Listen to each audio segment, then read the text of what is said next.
World-class bullshitters, the epitome of pop culture. I'm your host, Jeff Hicks, and with me tonight is the one, the only, Dion Green.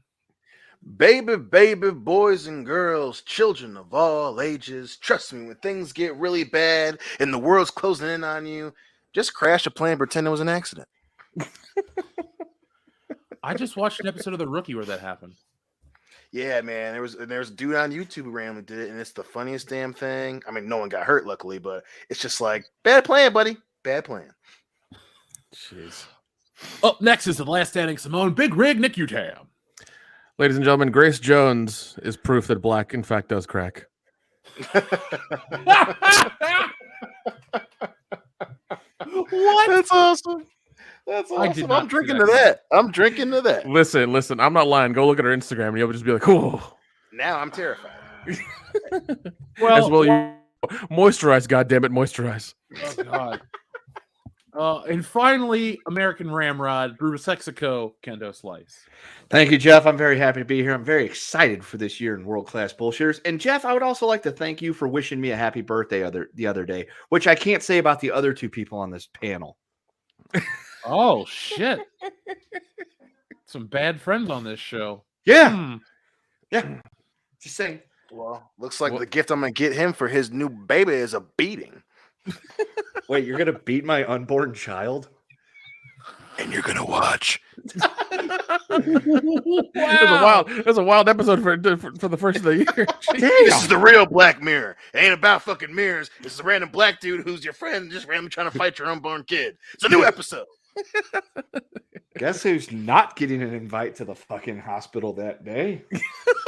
Be like, look, this is the picture of the guy. Yeah, look at him. Look at him. Yeah, he's gonna come in here and beat up my fucking newborn baby. Don't bring him in here. Don't let him in for the child's safety. That is Okay. Right. Oh, geez. Well, I'm sorry, but happy birthday. Thank you. And I promise I will not try to choke slam your newborn. Please don't, because I mean, like Cody Rhodes before me, I have conquered racism this year by having the baby that I will be having. I'm thankful that you have.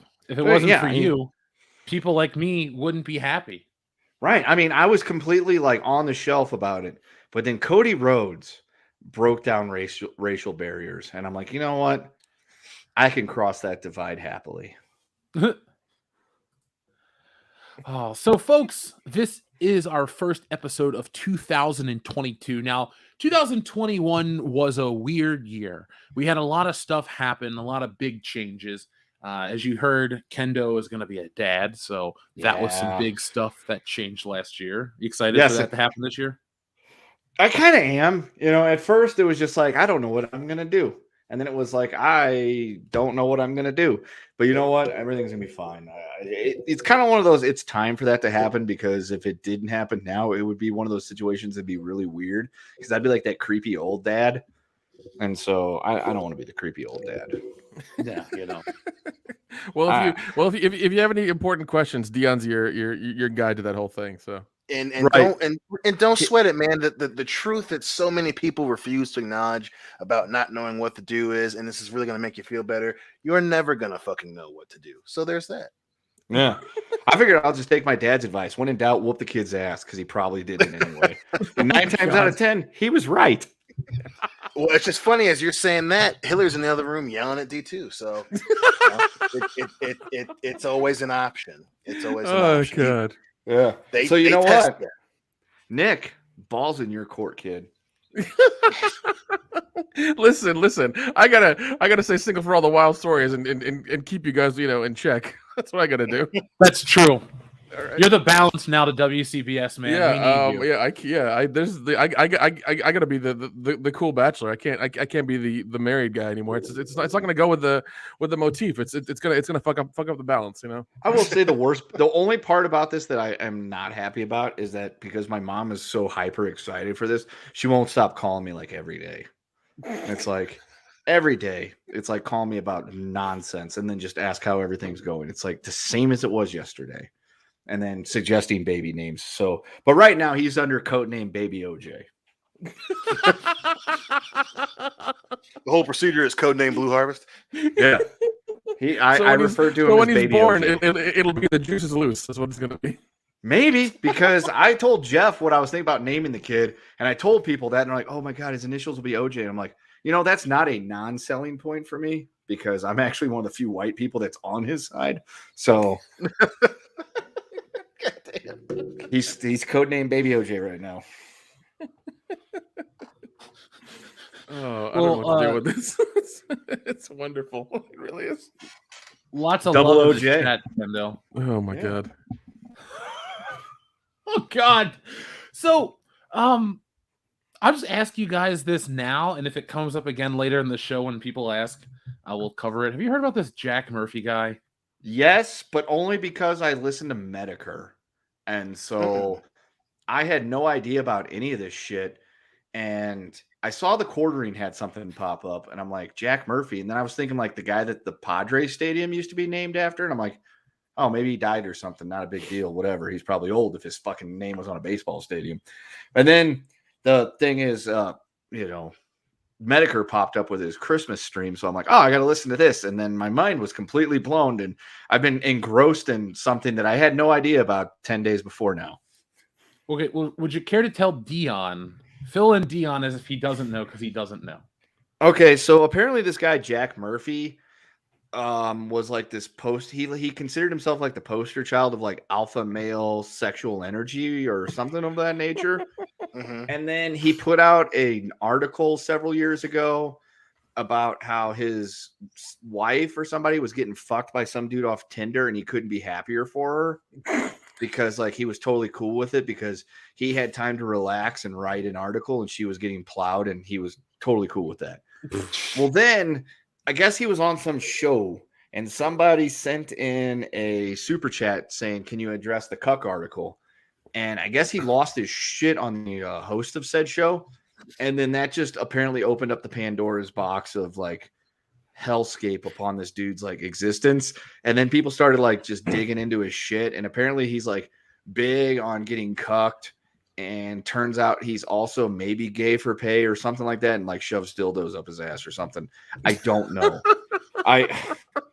It's one of those things that it's like when you're on the periphery of it and you've just dipped your toes into the hot tub, you don't realize how hot it is in the hot tub. And then what a goddamn emotional roller coaster. Yeah, dude. Right. Like I said, I went from knowing nothing about this guy to hearing about it, thinking it was the guy that the baseball stadium was named after, to finding out it's some bearded dude. So that says things about dudes with beards. And then to come to find out there's like all this horrible stuff. Hey, I learned about it on Christmas Eve from Mr. right? Medicare. And then more on New Year's Eve from Mr. Medicare. Because apparently he's only a holiday streamer now. Well, I'm all about experimenting, but sometimes just, don't write about it. Yeah, or you know what? Don't put it on OnlyFans because you don't know who's gonna fucking screen record that shit and keep it for evidence. Keep it between you, your wife, and her boyfriend. Yeah.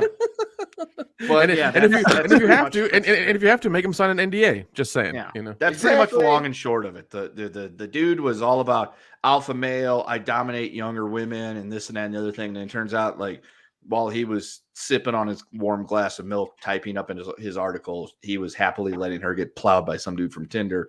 And the whole time he also likes getting stuff shoved up his ass, which, hey, if that's your thing, that's fine. I don't care. I don't have enough, time in the world to worry about your kinks. But when you represent yourself as it's like the way I put it this way, if somebody tells me they're selling me a Corvette and I buy a fucking Yugo, I'm going to be upset. Right. Fair enough. Fair enough. Succinct way you could state that. I don't think there's anything else to say about that guy, is there? I mean, like I said, the baseball stadium was cool. Something. All right, so folks, clearly, if you're reading the chat, the word of the day is cuck. I went and read the super chat. It is what I think Primer sent in. Maybe it wasn't Primer. Somebody mentioned it for Primer. Hot tub cuck machine. There you go. And then for a few cucks more, a fistful of cucks, and the good, the bad, and the cuck. The cuckly. 28 cucks later. Yeah. Cuck Wars. Cuck Wars. Jeez. A new cuck. Oh, okay. Somebody says, Dezu says, oh, they don't know about the Chatterbait shit. He's done porn on there. Don't look it up. I'm not. Don't worry. Don't worry. He's not my type. It's fine. Yeah. all those See- braggadocious motherfuckers out there, whatever they're super about, usually they've been doing a lot of stuff in the opposite direction. Well, yeah, it's like those priests that you see that like are out there screaming about I can fix the gay people. Gay people are just diseased, and He's just getting for, hand jobs in the local gas station. and he's the one that's stopping at the truck stops and saying "fuck me harder, daddy" and stuff like that. So it's like that's what it is. The people that are the most vocally against something are there's some skeletons hanging in that closet. Probably 100%, man, 100%. I've known people. I've known may people not like have that shoved as the well. finger in their butt. Yeah, I've known a lot of people like that who will say one thing, and like you as I learn more about them, you learn that they're the thing they hate the most, basically. Correct. Yes. Yeah, and it's always hilarious. And then we put it in their face and get all mad about it. It's like, well, I don't know what to tell you, buddy. I was going through something. Yeah, you were. Yeah, and someone's going through you. I was gonna say it sounds like more like something's going through you. Mm-hmm. Maybe you'll be a little bit more empathetic, huh, motherfucker? I'm loving these titles, by the way. Honey, I Shrunk the Cuck. Austin Powers, The Spy Who Cucked Me. Yeah. John Cuck. Now that's a different movie. Halloween. Yeah, it's just him in a fancy hotel room watching his wife get plowed while he smokes a cigar. He's like, yeah, there you go. Yeah, the Continental takes on a whole new meaning at that point. You're not supposed to be drinking scotch at that part of the movie, man. Goddamn. You're mistaken, Jonathan. We do business at the Continental, and by business I mean your wife. Why is my wife named Business? I don't know. Ask her. I don't know. She's Scandinavian or some shit. That's a huge bitch. Everybody uses it. I don't know. Now, since this is our first show of 2022, we're going to be covering, obviously, some of the stuff that we missed last week. Not a lot of it. There's a bunch of new topics to cover, and we're going to be talking about certain things that are happening in the future. So this year is going to be an interesting year for us because we have a lot of big goals that we're going to make sure happen. Now, first off, let's start our show off like we do and thank our new patron. We had one that just joined us, Singe the Cringe. Thank you very much for becoming a new patron, as well as everyone else who's recently joined us. This Saturday, the guys and I are going to start our recording session. So it'll be the beginning of Patreon content starting this Saturday. That's when we'll be in production, and I'll be releasing that at a regular interval. So be on the lookout for that. And folks, I'm going to post a little a post on it, Patreon, and you guys can basically ask us some questions and we'll answer those too. So I'll make sure that's put up there before the weekend recording session. Yeah, and I think Jeff wanted to get into more spicier, controversial topics this year, so buckle up, motherfuckers. Yeah, this is last year was such a weird year because Kendo, we've all been busy with personal stuff. I got a cool side job working on a movie and stuff like that. So there's been all sorts of things that have kept us busy /here/there. But now we're here to pretty much put 100% effort back into everything. So this is our basically our big relaunch. Now, I hate to say it like this, but there might be a small little hiccup because I do have to go home for a funeral in a couple of days. So the show will possibly take a short hiatus before we really do blast off into 2022. But other than that, be prepared, folks. This is going to be a very fun and very big year. We have guests lined up. We have events lined up. We have a comic coming out. Right now, we have Wokebusters. The link is in the description right now, or you can check that out. Yeah. And also, we already bought our table for horror hound, so that's already been cemented. Yeah. Our podcast is getting even more diverse. Yeah. Organically. That's what always makes our show the best, right? Right. We didn't force this shit. It just kind of happened. And it just proceeded to continue to happen and flourish. Yes, Melon Husk, my career definitely took off there. No, but I'll tell you guys more about that later on. But yeah, if you guys want the spicier topics, just hit us over on Patreon. Like, I guess we would talk about the Jack Murphy stuff without actually watching it. Right. Yeah, definitely. Yeah. No, that's not going to happen. Look, whatever your bag is your bag. Our bag just happens to be not watching dudes get plowed in the ass. Yeah, listen, as long as everything's consensual and everybody's 18 and up, we're okay with it. We don't give a shit. Yeah, it's fine. We'll do what you want. Wait, is that If real? you have topics that may be slightly spicy, if you're on Patreon, feel free to suggest them, and we will probably try to get around to covering them. Oh yeah. Cuck Wars, the Force of Cucking, says Castle Helford. All right, that's a title. What that movie was. The movie was.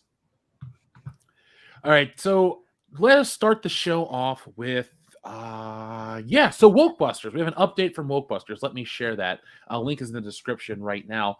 But yeah, we have some of the uniforms. So guys, I know you said earlier you were really excited to be a part of the project. Obviously, you've seen more of that, but I'm excited to get to share more and more with it each and every week. So here we go, folks. This is not the final, but essentially what our Wokebusters work uniforms look like. So as you can see we have to fight the Stay Woke Trigglypuff Ma'am as it flaps its arms in oppression as it rises from the mighty Willamette River. Wait, hold on. You need to punch it on her arms, like on the picture of her raising her arms, because you can see the arm fat jiggling underneath. That's that the important Look at part. that. Look at that. Look at the jiggle. We are not Look at the at jiggle. all wanting there to be any rippedness. She does not have 24-inch pythons like Hulk Hogan. No, she has. Yeah, that's all. Yeah, she's got 36-inch dotons or something. Wet sandbags. Know. I don't know. Yeah, there's a lot of custard-filled donuts in those things, and those things are delicious, by the way. Not the arms, donuts.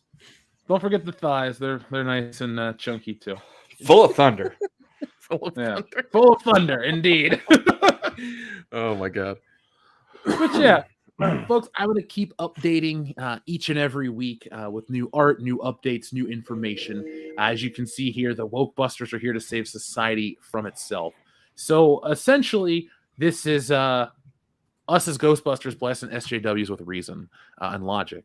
You want to find out more? Keep following the project. As you can see, folks, we have all kinds of perks. We are going to offer a digital perk this time because of some of the weird restrictions with shipping. And I'm actually going to sweeten that deal. For those who do back the digital edition of that, I'm going to send you guys the digital file of the Stealing Solo audio drama. So that'll be something to help sweeten that deal too. But you guys can follow the link. We're going to be following this. The way we're going to do this, we're going to blow past our goal, get in demand, and then keep moving forward with all kinds of awesome Wokebuster stuff. There's going to be tons of updates in the coming days, so just be on the lookout. Listen, I'm still waiting for my mug and free balloon for the kids, man. That's what I'm waiting for. Okay, don't worry, you'll get it. But there you go, folks. Wokebusters link is in the description below, and this is one of our WCBS parodies. And you know what?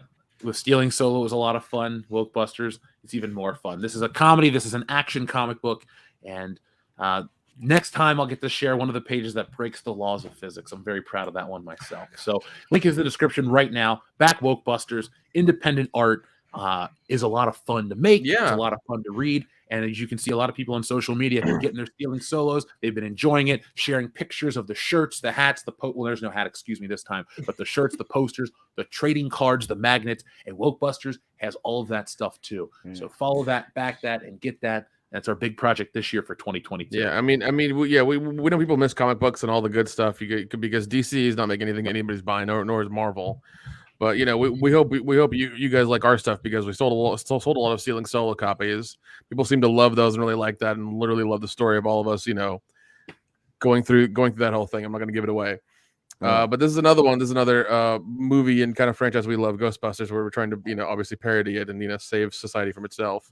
So yeah, give screw Hollywood. Give us your money. Independent art. Yeah, if you're one of those people that sits around saying, I'm tired of all this garbage, this fucking reboot, retread bullshit, I want something different. Well, here's something different. Yeah, put your money where your mouth is, man. Come on. Yeah. We do. Yeah. Now, guys, here's another housekeeping update before we get into some new topics. Folks, I mentioned this briefly on the High Council, but I did go ahead and get us some worldclassbullshitters.com email addresses, some domains for the guys. So by next week's show, I will have it set up to where you will be able to contact each of us individually, as well as a show email. And how we're going to end the show moving forward is we're going to have a nice fan mail section at the end of each week. So each of us will take our favorite email or two, and we'll read them and respond. So it'll just be another way to get more interactive with World Class Bullshitters. Yeah, makes it easier to send Nick your hate mail. Yeah. Or Kendall I'm your dick tired of it. pics. Whatever. Miss Ninja Julian, we can get some Wokebusters uniforms out there. Now, the one thing we are doing differently that we've never done before is we're going to have a couple pieces of Wokebusters merchandise that people wear in the comics that you'll be able to get over on our merch store, which is shop.wcbs.com. So it'll be a fun little way to be more immersed in the project. I don't see a lot of people out there doing that, so I figure, why not? So you can get one of those Initiative Clean Up Portland shirts that some of our favorite protesters will be wearing in the climax of Wokebusters. Yeah, and also there's a very, very cool beer glass you can get on there that is entirely worth it. Make sure you get that because we are going to continue the drunk commentaries into this year, hopefully more so. Oh, and definitely. try to get a lot of those going on this year, at least hopefully at least once a month, and you guys can drink with us. Or you can just send Definitely us want blank some checks. That's blank fine checks. too. Also, That's a good movie. also, Jeff, we need a crypto wallet so people can send us just Bitcoin all the time if they just feel they need to. Yeah. We can make that happen too. And think of it like this: we're the church of world class bullshitters. The collection plate's in front of you. What are you gonna do? And we take everything. Yeah, except for we're not gonna be like that dickhead Joel Osteen. We'll let you into our church if there's a flood. Oh yeah, 100%. The hurricane's barreling down. Come on in and hang out with us. We're gonna drink and ride this shit out. I still love that so much. Where like people drove by and it's just like, nah, bro, it ain't flooded. You're just closed. Yeah. Now, guys, let's start off with probably the biggest news story of the year so far. One of the saddest news stories of the year. Actually, didn't really happen this year. It was in the end of last year. But Betty White passed away. Now, everyone has been fucking trick she's ever played. Yeah. Hold on. Let me pull up a picture of Betty White, and then we'll start talking about her because I was a fan. She was cool. I liked Golden Girls. She was America's sweetheart, a treasure. Yeah. Oh, she was America's grandma. Yeah. Yeah. Well, I mean, there can only be one, and now it's Dick Van Dyke. He's still alive. So. Oh shit! He's picked up the mantle. Yeah, he's picked up the mantle. Yeah. #1 draft pick. Outside of Golden Girls, did you guys like Betty White for anything? Lake Placid. That was. I was gonna say that shit, man. She was fucking hilarious. She was hilarious in that. That was the only thing I knew of her outside of Golden Girls. So for her and that fucking awesome line, if I had a dick, this is where I tell you to suck it. I'm like, that might be one of the greatest fucking jokes or lines in any movie ever delivered by anyone ever. I love that movie. I love her in that movie. Yeah, there was a movie she was in with, I think, Steve Martin and Queen Latifah, where she played the racist but not racist, like next door neighbor or something like that. Bringing down the house. Yes, that's what it was. Because I was watching with an ex-girlfriend or something like that, and like Queen Latifah is like making all this noise outside, just screaming, being Queen Latifah. And Betty White comes walking out, and she goes, "Is everything okay? I could have sworn I heard a Negro or something like that." And dude, I fell out of my fucking chair watching that when she said that. I'm like, oh God, Betty White, the sweetest person in the world, says that. She's the sweetest person in the world, but she's the only one who could get away doing that line. That's it. Nobody else could. At that point, yeah, like she's on the fact that she did that, and she's never, ever, ever. No one's on Twitter trying to cancel Betty White. Tell you how much she was just adored. And I think the best thing I saw about that was when somebody is 99 years old and passes away, and people say, "Oh, it's too soon. I can't believe she's gone." That's how you know she's an important person to society. Because it's she's 99. Right up until the end, she was still doing interviews and talking and still being funny and witty as shit. I'm just like, damn, man. Well, that's why I said that's the best, trick joke she's ever played. She got everybody super stoked for her 100th birthday celebration and then ghosted them. The way I like to see it is that she sacrificed herself, so hopefully 2022 will be a little bit better. I feel like she's up there somewhere just laughing her ass off about the whole thing. Be like, oh man, everybody was so excited. Well, they'll get over it. Psych. Gotcha. So rest in peace, Betty White. Yeah, I really don't have anything funny to say about it. It's sad, but she was also 99 years old. It's a hell of a lifespan. So and she was still acting. It's crazy. Yeah. Well, that was the funny thing because I saw like a headline the day or so ago. It's like Betty White's publicist states what the cause of death. I'm like, she was fucking 99. Is there really a cause of death at that point other than she was 99? Well, I heard I heard and read some shitty articles, and I was just like, oh, fuck you people. Just fuck you people. Yeah. Just enjoy what we had because they don't make them like that anymore. No. You think we're going to be sitting around in 60 years talking about, the jewels of society and, talking about people like Lena Dunham? Or No, we're not even talking about her now. No. She was cut from a different type of cloth. So Betty, this one's for you. Big ups. Oh, sorry, I was just reading the chat. There's some funny shit in there. Yeah, so let's move forward. Now, folks, like we said, the word of the day is cuck. So we've been having tons of titles with that. Keep them coming. We actually have a couple of posters from our friend Ninja Lawyer Steve. So let me pull those up real quick. Robo cuck. Meet the cuck who can't be, I don't know. He's a cuck killer. Hot. I mean, that's kind of that one writes itself. That would actually be an interesting. He's a cuck killer. I'd watch that one. I'd buy that for a cuck. Wait. Okay, so on the High Council this past week, guys, I played a clip for Mary. Now, Kendo, Dion, you know the clip very well. It's from the very famous film No Holds Barred. Yes. Now, Nick, I'm going to play you the clip real quick so you understand the context. The Okay. audience will appreciate this too because it's kind of fun. Now, what do you think of when you think of Hulk Hogan, Nick? I think of the movie he did with Christopher Lloyd where he was frozen today. That's what I think of. Oh, okay.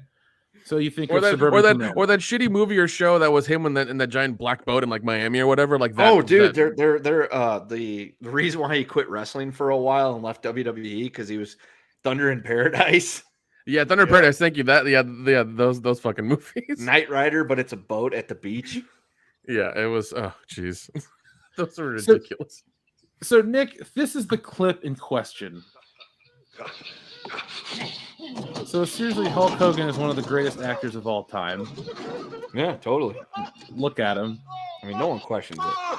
What the hell?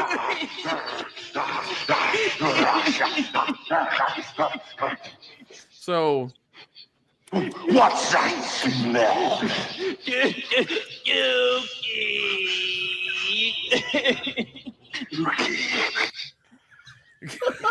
Yeah, That's from the film No Holds Barred. oh my terrible God. movie. It looks like what did he eat? Did he just eat Chipotle today? That's all that dude ate, just all Chipotle, like breakfast, lunch, dinner. And he's like, I'm going to steak out. I'm getting Chipotle. Like, what happened to you, buddy? Is it bad that I know that for a fact is not Richard Belzer, but for every time I see that, I assume it's Richard Belzer? A part of me wishes My brain it was goes there, Richard too. Belzer. Because every time I see him, finally like, saw that clip not that long ago, and it was way fun. For whatever reason, I never saw it until I had a kid. And oh, the one where he shit, face I locked could him not- on his talk show. Yep. Yeah. And you see, and you like, listen, Mr. T, say what you want about Mr. T, but that dude got introduced to the business and he took it seriously. And when Belzer started talking shit, when he goes, no, what we do with it's called a chokehold, and you see Mr. T go, put him in it, and, and he fucking drops him, and Belzer's skull hits the pavement, he jumps back up, and he's just trying to save face. It is. Oh, if you're a wrestling fan, you fucking love that clip. Yes, you do. That's when kayfabe was still alive, and then Vince killed it. And I love Belzer, but that's one perfect moment of sometimes you just need to shut the fuck up. Mm-hmm. I just wish I could have a sound button where anytime someone says something, I'm just gonna hit it, and it's just Mr. T being like, "Put him in it." We can make that button happen one day. I pity the fool that gets face locked by Hulk Hogan. I do too, especially at this age. So, Nick, now that you have context for all of the Dookie talk, we have a couple of the posters from our friend Ninja Lawyer Steve. So, it rests on 5 square feet of earth over the very center of hell. The last Dookie on the left. It's called the truck stop. Jeez.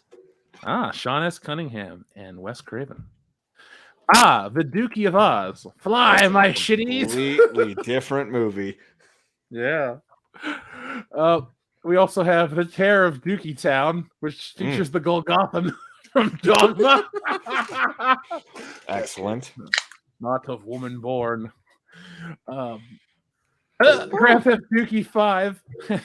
And that's Not sure why that they Hamburglar Third fits into burglar. that. Oh, God. Rockstar, please update Grand Theft Auto 5.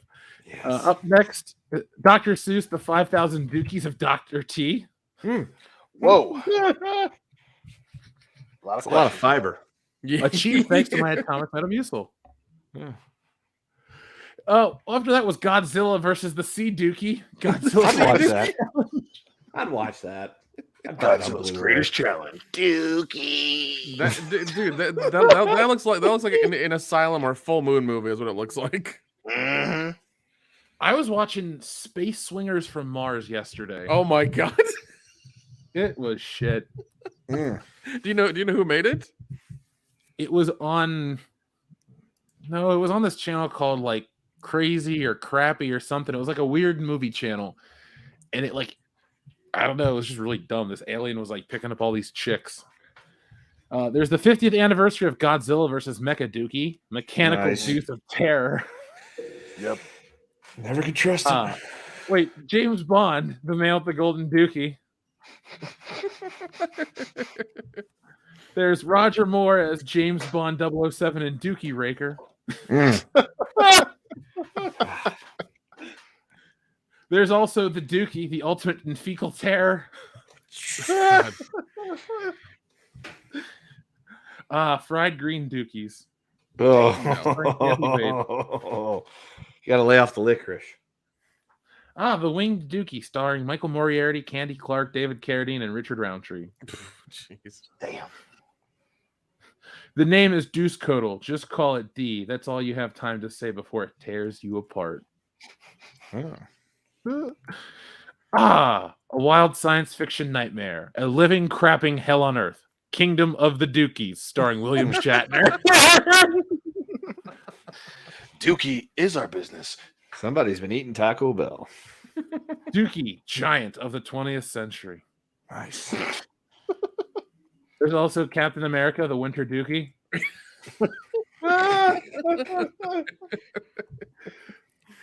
Czar Dookie. The turd is good. The penis is Oh my god. Damn. Esker Video presents Chester, the films of Novell Turner, Black Devil Dookie, From Hell, Tales from the Quadead Zone. Wait, Tales from the Quadead Zone made it to DVD? Whoa. Somebody enjoyed their Christmas break. It's a little too much. God. The Nutty Dookie. Oh, god damn it. Oh. You know, for a brief second, I thought this was the Riddler from that new Batman trailer. Batman. The town that dreaded Dookies. A true story. Tyler Perry 2. Oh my god. For those in the audio portion, it's Tyler Perry's face made of poop. One, two brown askers. Listen. Say what you will, but that man won an Academy Award, okay? Listen. Not for acting. Oh, for acting, Dion. He won it for so much more. Ew. Will Smith starring in 7 Pounds of Dookie. Oh my god. Expansion set, World of Toilet Craft, The Burning Dookie, The Spice City Indian Restaurant. Excellent. That's a good expansion pack, too, by the way. What about World of Toilet Craft, Wrath of the Dookie King? Corn That nuggets one was of the crappy okay. Waste fries. That one was okay and for like the first 6 weeks. She is about to redefine the phrase seasick. The Little Dookie, a.k.a. Amber Turd Maid. That one's a little too close to the vest there. That's like too close to reality. Does that fish have a thumb in its mouth? Is that the tip of Johnny Depp's finger? It could I be. think so. I think so. Can you zoom in on it? is. It is. It's true and topical. Good for you, sir. That's a fair one. I appreciate it, and I applaud you for that one. Well, Ninja Lawyer Steve, thank you very much for sending those in. Folks, if you want us to share stuff like that on the show, just mail it to us. Currently, we are worldclassbs@mail.com, probably for about one more week. So it will be thebestmail.com for one more week. For a week. Yeah. So, Kendo, I was listening to some old Pritchard shows, and they used to, man, I forgot how great that show The used quality of that show has been decimated like the NXT roster since Pritchard went back to WWE. I couldn't tell you the last time I actually listened to one of those. I think the turning point for me was when I was coming to Cincinnati for, I don't remember if we were doing a convention or what we were doing, but I was driving and I messaged you and said, I just got out of Louisville. I'm heading towards your house because I was coming to pick you up. And Pritchard, WrestleMania 17 just dropped. And my phone, I was downloading and it popped up and it said like an hour and 20 minutes. And I was like, an hour and 20 minutes for WrestleMania 17? What the fuck? And that's when I think I realized at that point that the show quality was not going to be there anymore. It saddens me too. Yeah. It's just not as good. No, he got a job back with the WWE, so I'm sure he's getting paid great, but part of me believes he could make just as much money doing the Conrad podcast circuit and selling merch and doing it that way. Like, I feel like he could have done it that way. He could have, because ever since he's gone back, it's like as open as he was about talking about certain things before, now he won't.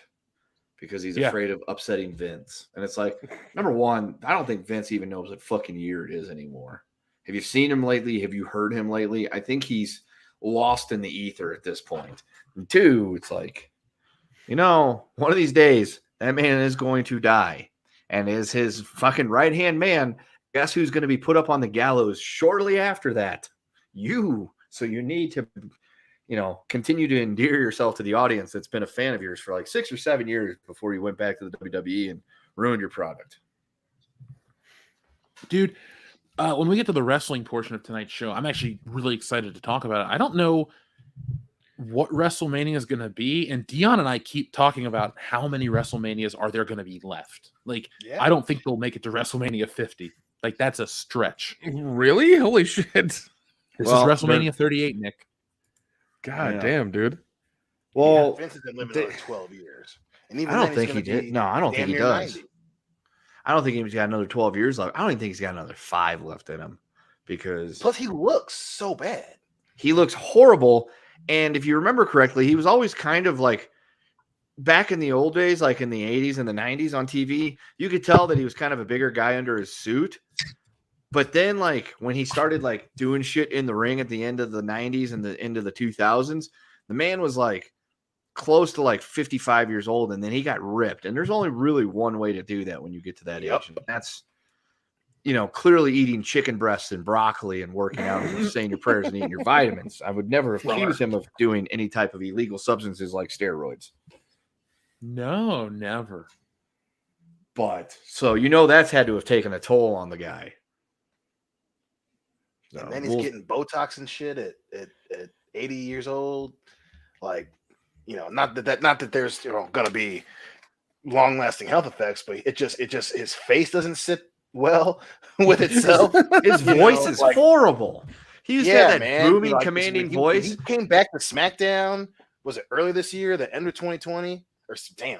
Fucking last year, end of last year, or beginning of 2020, it was like, what the fuck did you do to yourself, Vince? Jesus. Yeah, dude, it sounds like he took somebody took a wire rasp and ran it across his vocal cords because he doesn't have the booming voice anymore. Now he's got that, 90-year-old lady that smoked a pack of Reds every day type of voice. Well, listen. There's certain things you have to do to get on the cock and stay on the cock. So that's why. Shit. You can't be getting bruised vocal cords at 80 plus, damn it. Yeah. God, it's rough to even look at Vince these days. Yeah. Yeah, man. and you I can't know, wait. and you know how prideful he is. So you know that he knows that shit. Yeah, You know, that's you why know his that he eyebrows look like they're fucking about to drawn jump on. off his face. Yeah. It's like, yo, drawn on eyebrows are for like 19-year-old chicks, not 76-year-old dudes. What are you doing to yourself? Just accept it. You're old. I get it. You're It in the happens wrestling to business. all of us. I get it, but fucking accept it because you're making it awkward for the rest of us. Yeah. Yeah, And the yeah, thing about it Vince, is, Vince, you're fucking up, man. You're fucking up. Quit it. the thing about it is he still commands so much fear probably in the boardroom that people won't tell him don't go on TV. No one's like, no, Vince, you shouldn't take more control. No, Vince, you shouldn't be on TV. It's like, yeah, Vince, it's a great idea. People love you. You know, no chance in hell. That's there you go. There you go. And then he gets on TV. And it's like, what the fuck did he just say?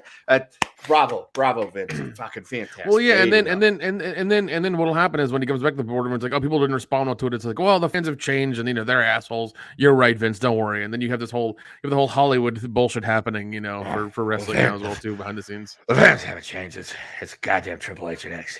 We'll fire Steven Regal and we'll get rid of the Road Dogg. It's good shit. Yeah, listen, man, you gotta trust me on this one, kid. Yeah, Well, we're gonna do a fucking lumberjack match where all the lumberjacks are zombies. Because Batista, that's my boy, and Right. this is really gonna get them more views to the what's the name of the movie? Fucking Vegas of the Dead. Yeah, it's gonna be great. That's good shit. No, here's the thing. People are gonna turn it because The Rock 25 years ago. Look at this golden egg. It's like, what the fuck is he talking about? That's probably what everyone says. It's like, what the fuck is that? I don't know. Yeah, man. everybody in that boardroom is just trying to keep their jobs like just for like another month. As Vince goes nuts slowly. Listen, what we're gonna do is it's NXT or fucking Black and the Gold. They don't want that shit. They don't want that shit. We're gonna revamp it. Damn it. We're gonna make it. It's gonna be tie dye. Kids love tie dye. It's gonna be fucking pink and fucking purple and orange, and it's gonna be tie dye NXT. We're gonna call it NXT. Kids love the tie dye. You see them riding around. They sit around. They're wearing their tie dye shirts all the time. Their headbands, and they're riding around their Volkswagen vans. Vince, it's 2021. What are you talking about? It's 1972. No, it's not. It's not, Vince. It's not. Shut up! I'm gonna go call my dad and tell him somebody. Hey, Bruce, get on the phone. There's a guy in the AWA. His name's something Hogan Balea. He's gonna be a big star. Hogan, Vince, that was 30 years ago. That was yesterday. Goddammit. Okay. That's all right. He's gonna make us a lot of money. Good shit. You got my turkey breast.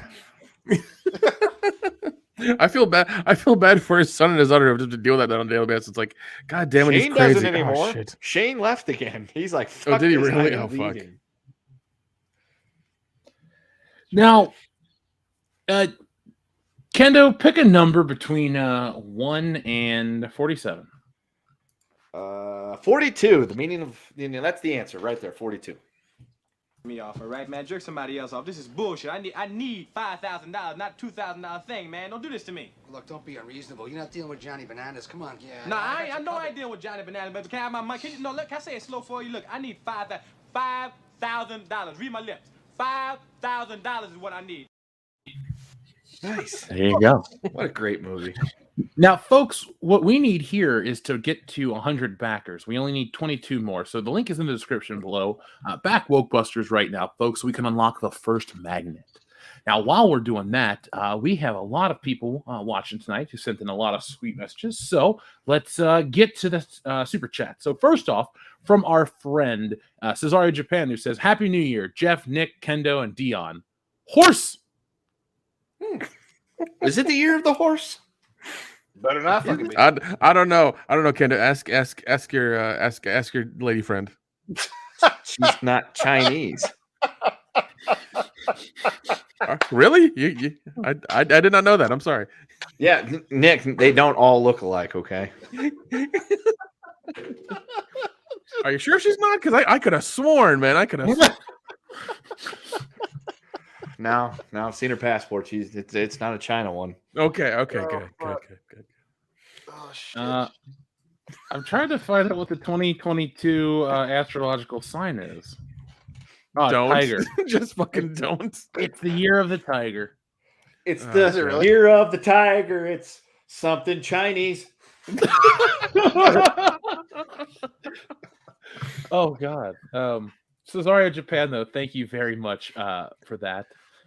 Welcome back. Let's see. Up next, we have Primer, who says, "Hail WCBS! Word of the day is cuck. Party boob." There you go, Primer. Thank you very much. We've been using the word of cuck for the word of the day, so thank you very much. Yeah. Joseph Bienowicz, what's up? He says, "Hail, Happy New Year! Second primer for cuck. That would be word of the day." Well, Joseph Bienowicz, I thirded it. Dion fourthed it. Nick fifth it. Kendo sixth it. There we go. Gavel. It's so. Yeah. SH Rebels 08, thank you very much. He says, "Happy New Year, Dion. Bring in the new year with some horses." It's the year of the tiger, though. Yeah. I wonder if there's such thing as a tiger horse. There could be. Let's find out. There's this show I'm watching. Well, there is a tiger horse. Tiger horses are gated spotted horses with a coat color much like the Appaloosa. Oh, shit, the tiger there horse is. can exhibit various. Wow. What the cool. fuck? Wait. A tiger horse. Yeah, it's a thing. It is a thing. That's weird. You learn something every day. Yeah, fucking A. They're not like striped like tigers. They're like Appaloosas. Have you heard of a show called The Good Place? Yeah, it's the one that's got that chick in it that's married to that really cool dude from Michigan. Kristen Bell and Zach Shepard? That would be the ones. I was just going to say they got this like cold open where they're playing Pictionary and the guy has to draw a horse and like this demonic horse comes to life. Dion, I think I might have witnessed your worst nightmare. I mean, that would destroy Dion's day. I would just be like, well, that's kind of neat. Yeah, would not be my favorite. I'll give you that. All right. Well, I'll send it to you. All right. I can pass on that one, is what you're trying to tell me? Oh, no. That's not what I was saying. But, you know, I'll send you a real one in the mail. SH Rebel 08 also says, "I'll take a Joe Rogan high as fuck and a George Bush, please." Of course. Ask and you shall receive. Folks, thank you for joining us tonight. 2022, we are here. We started this show way back in 2015, and it's been a hell of a journey, and it feels like we're just getting rolling. So, the one thing that has always remained true about this show, actually, the thing that has remained true about society during this show's run. George Bush doesn't care about black people.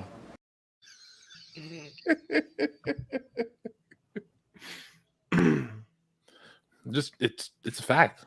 It's not. I mean, Michelle Obama seems to really like him, though. I'm just saying. Dude, they have costumes for horses.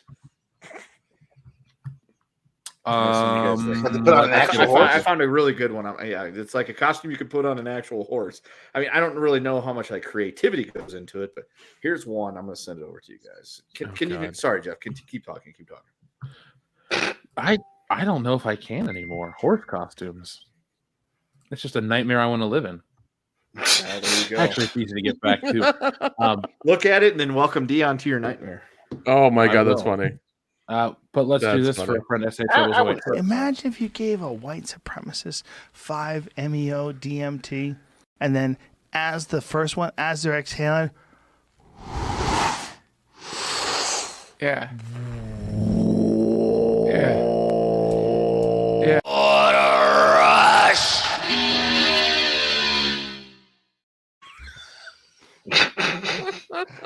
The hot dog riding thing will get me every time. Oh God, yeah, I fucking love it. I do too. That man is insane. Thank you, Joe. Thank you. Insanely rich is what you mean. Yes. Yeah, very much so. So up next is our friend Pope Bob Iger, who says, "I shall bless Buffalo Jeff. Go with Baby Yoda." Okay. Our friend Infinite Wanderer says, "Now I'm curious. What color is Kendo's wife and/or kid? Red, yellow, black, green? How do you ask this without sounding racist?" I mean, she's none of those colors. Kind of a brown.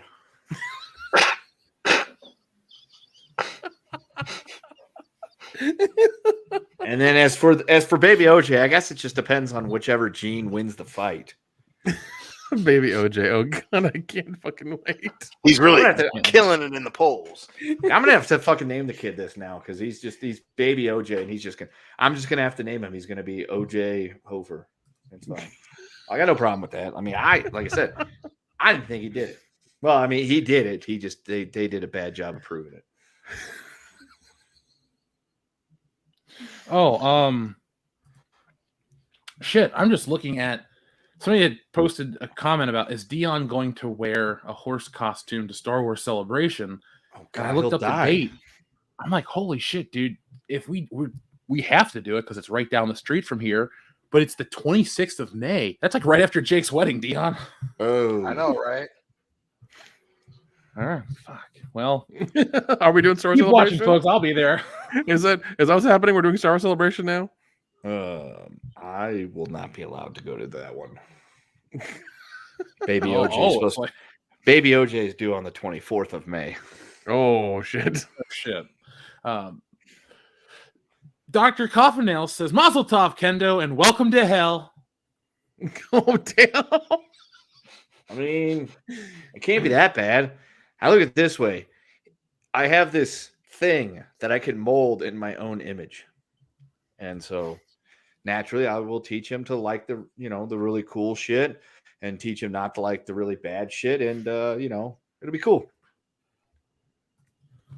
It will be. I'm looking forward to it. Should be fun. No When I thought direction, no direction or recourse from Dion. He's kind of like, yeah, go ahead, do it, see what happens. Seriously, the full disclosure. We all gotta learn. Full disclosure. When I knew that it was I had slipped one past the goalie. I had scored on the breakaway. I was like, oh, so it's finally happened. But then there was that nervousness because I did not know what it was going to be yet. But then after I found out it was going to be a boy, I didn't care. I was excited now. So I'm like, you know what? I'm glad it's a boy. Because if it was a girl, there's a chance I'm probably going to prison in about 15 years when I beat the shit out of some kid who shows up in his dad's car.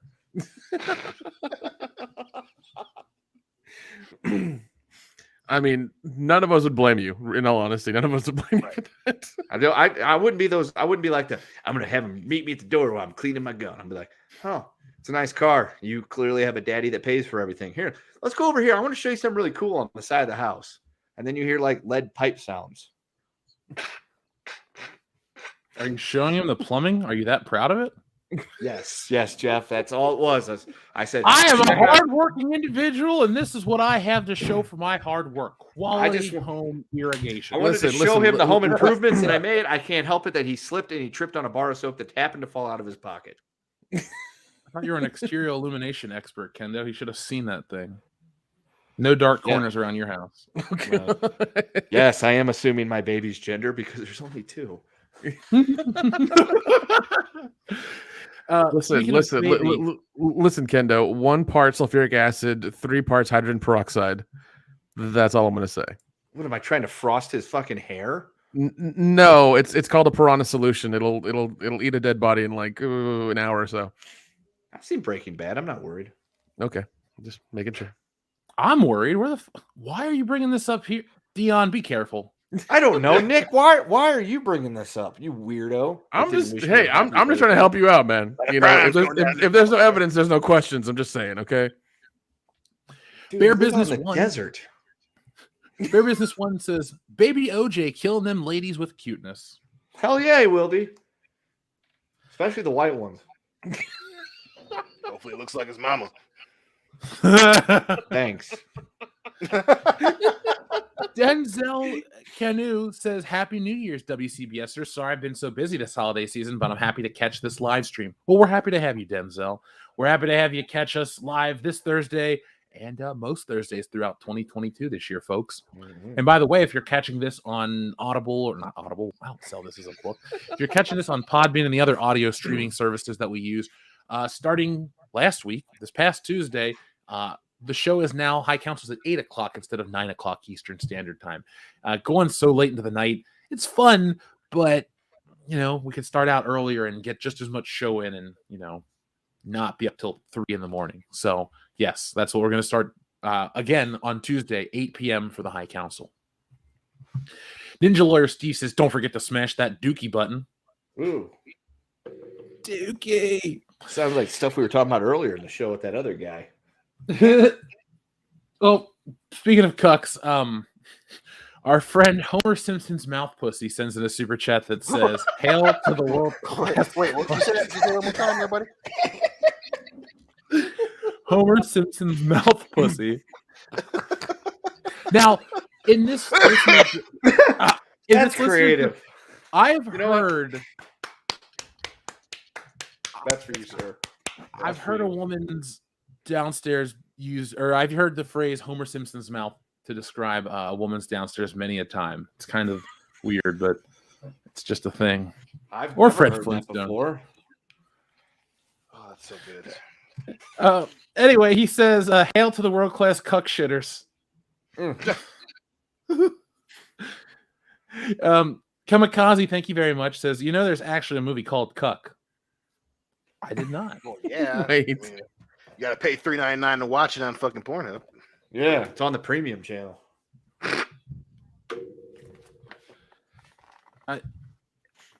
It's a 2019. 2019 drama crime. Yeah, I got American Thriller, directed by Robert Lambert. Yep. Rated? Let's see. Ronnie, a loner who lives with his possessive mother, is deemed unfit for military service due to his history of mental instability and petty crime.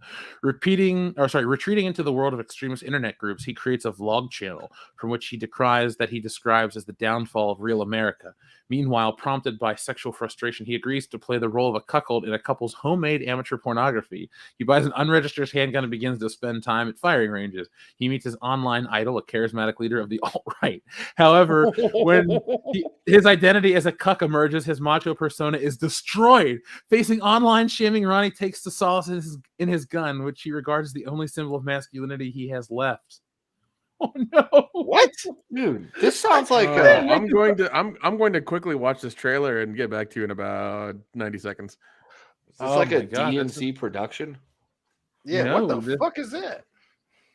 This is a Rimrock picture. Yeah.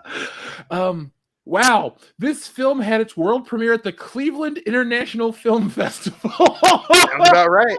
Sounds about right. Oh, that Cleveland. At least it's not Detroit. Well, I can tell you, we don't have a movie with cuck. I mean, we say that. We say that for the back alley, adult shows, and then we'll steal your fucking furnace. Under the critical reception on Rotten Tomatoes, the film holds an approval rating of 44% based on 16 reviews. Sounds about right. Variety praises the strong performances and atmosphere of the film, but describes Cuck as an overlong and downbeat drama with a contrived plot. The Guardian writer, Charles Bramesco, favored Cuck to Todd Phillips' 2019 Joker, calling it more repellent, honest, and astute than this weak odd-on box office champion. There's no way. The New York Times panned the film as ugly and self-congratulatory wallow. Well, that sounds about right. I was going to say that. The description of that movie sounded like it was one of those dudes sucking his own dick while he's writing the script. Oh, like Brown Bunny? Yeah, kind of like that. Except for it was Chloe Feig doing it. That's different. Well, oh god, I might try to find the movie by other You know means what? and review it on Patreon or something. You know what? We'll watch it. I'm willing to sit down and watch the movie that is better than Joker. Apparently, there's no fucking way someone said that and they meant it. No way. No goddamn way. Oh, you know what happened, Dion? He wrote that article on the opposite day. He just forgot to tell people that's what it was. That's got to be what it is. Either that or he was taking nothing but fucking downers. Or he is a cuck and he was just like, yeah. That guy sounds like a human downer. Yeah. This movie speaks to me on so many levels. Honey, keep it down. I'm trying to write my article. Mom, shut up. I'm trying to write my article. Oh god. What was that movie? What was it? Scary Movie. It was like, leave me alone. I'm cleaning my room, and he runs out with the fucking vacuum. Yeah. Oh, yeah. Doofy. Sticking his dick in the vacuum. Drew with Comics Elite says, come on, guys, let's back Wokebusters. Launching my second comic next week titled 3 Girls, 1 Coat in collaboration with Merritt Michaels on Kickstarter. Well, folks, make sure you guys check out Drew with Comics Elite. That sounds awesome. I hope it's about 3 girls that like ride around on each other's shoulders wearing one of those big coats like the Little Rascals used to do to try to pretend to be a grown person to sneak into things. That's what I want. I want like an 8-foot tall woman that's like 3 women riding on each other's shoulders in a big coat. I'll take your best one, sir. Yeah. So we keep moving towards our goal, so we're almost at 80 backers. So folks, thank you for backing Wokebusters. But listen to Drew with Comics Elite, back Wokebusters. And you also can check out 3 Girls, 1 Coat over on Kickstarter. Taylor Haha69 says, can we please talk about the Jeff Hardy incident? Yeah, we can. Do you guys want to bring that up on the wrestling segment? Yeah, that's fine. That's Just fine. remind We me. can do that. Xavier DeGod, thank you very much. Says, hey guys, it's been pretty boring the last couple of Thursdays without the High Council. So glad to start the new year right by being here tonight. We always take the last 2 weeks of the year off because we've made so much content and doing the podcast every week. We need a little break. Yeah, and Skanksgiving. Yeah. Honestly, we just pick the periods where people don't really watch a lot of content anyway. And so that's when we come back, right? When everything picks back up. So we can spend time with family because that's important. And we can also get drunk on New Year's, right, Dion? Correct. damn right. Yeah, from what I heard from the little bit I heard on the High Council that you guys got so drunk you were like you have to have like a hangover moment, like trying to retrace your steps or something. Like something happened that you don't know what happened. I don't really Did Dion remember fall out a window again? No. Nobody fell out of anything, but it was like a blink and you miss at night. Because it just was like, hey, we're having a great time. Hey, it's over. Oh. So that's what blackouts do. Yeah. It was more like a brownout. Time But trap. Xavier DeGod. Whoa. I'm glad you guys felt the absence of WCBS now that we're back and the fun is back. Yes, now the year can start off right. And like I said earlier, I'm talking to Robot Head. We're working out a couple of ideas for some shows, some fun streams, and we have talked to a couple other people to appear on the show. So get excited, folks. This is I don't know what to call it. The year of the tiger, right? This is Joe Exotic 2.0. Tiger horse. Tiger horse. The year of the tiger horse. We need a shirt. We need a shirt for 2022. Tiger horse. We should just create our own fucking bullshit zodiac calendar or whatever it is. So we can just cycle it through the years, like the year of the tiger horse, and the year of the liger. They're all tiger based, but they're we switch them with other animals. It's great. The tiger monkey. The tiger monkey. So I'm trying to find out what this next one meant because we had a super chat about Superman and I don't really know how to answer it. So from our friend Exiled Martyr 96, in light of the South Park episode about Indiana Jones and the pinball machine, are you going to talk about what DC did to Superman? Satire has become reality. So Exiled Martyr, if you're talking about the Jonathan Kent becoming Superman and he's like bisexual or whatever, we did talk about that a while ago. I Googled Superman and I'm really not getting anything out of the news outside of multiverse stuff. And I guess, what is it? God of Strength redesign? Is that what it is? He's been able to fight his fair share, blah, blah, blah. No, I guess that's not it. That's actually just a red Superman. Anyway, I don't know what's going on. So, folks, if you want to tell me in the chat, I haven't been really following. Oh, wait. Superman was raped in prison? Wait, what? A lot of people are saying it in the chat. I don't think they're just going to start making it up randomly. Dr. Coffin Nails seconded it. So, oh, wait. Drew with Comic Slate says, no, this was Superman being anally penetrated in... What the fuck? Superman got anally penetrated in Superman Red and Blue #1, guys. What? Yeah, that's Like consensually, or I mean, it would have to be unless somebody's using a kryptonite condom or whatever. That just sounds like a terrible fucking idea. Like, what are we going for here? Yeah, why is that in a comic? And like after all the dumb bullshit, they're like, oh, we can't do this, we can't do this. These things can happen. You're gonna have that in a comic. That's weird. That's weird. All right. Let's stop and read about this one real quick because this is real. Okay. Let's pull up a picture from the book. Oh God. His broken arm. Okay. All right. So there you go. Come with me if you want to be disappointed. What picture you pulling up from what book? This is from the book right here, Superman Red and Blue.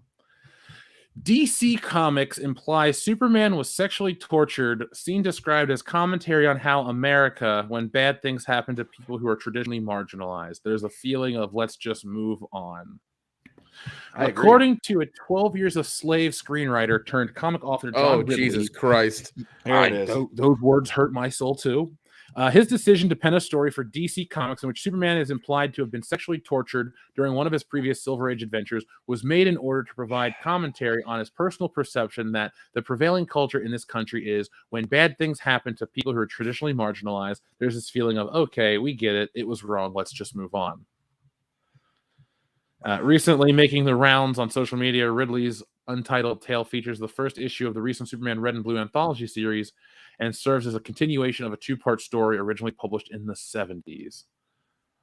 When writer Bob Haney and illustrator Ross Andrew and Mike Esposito, the original stories, sees Colonel Kozlov capture Superman by first staging a false flag train derailment to lure him to the country, and then, when the Man of Steel is distracted, depowering him with a targeted bombardment of synthetic kryptonite radio waves. That's interesting.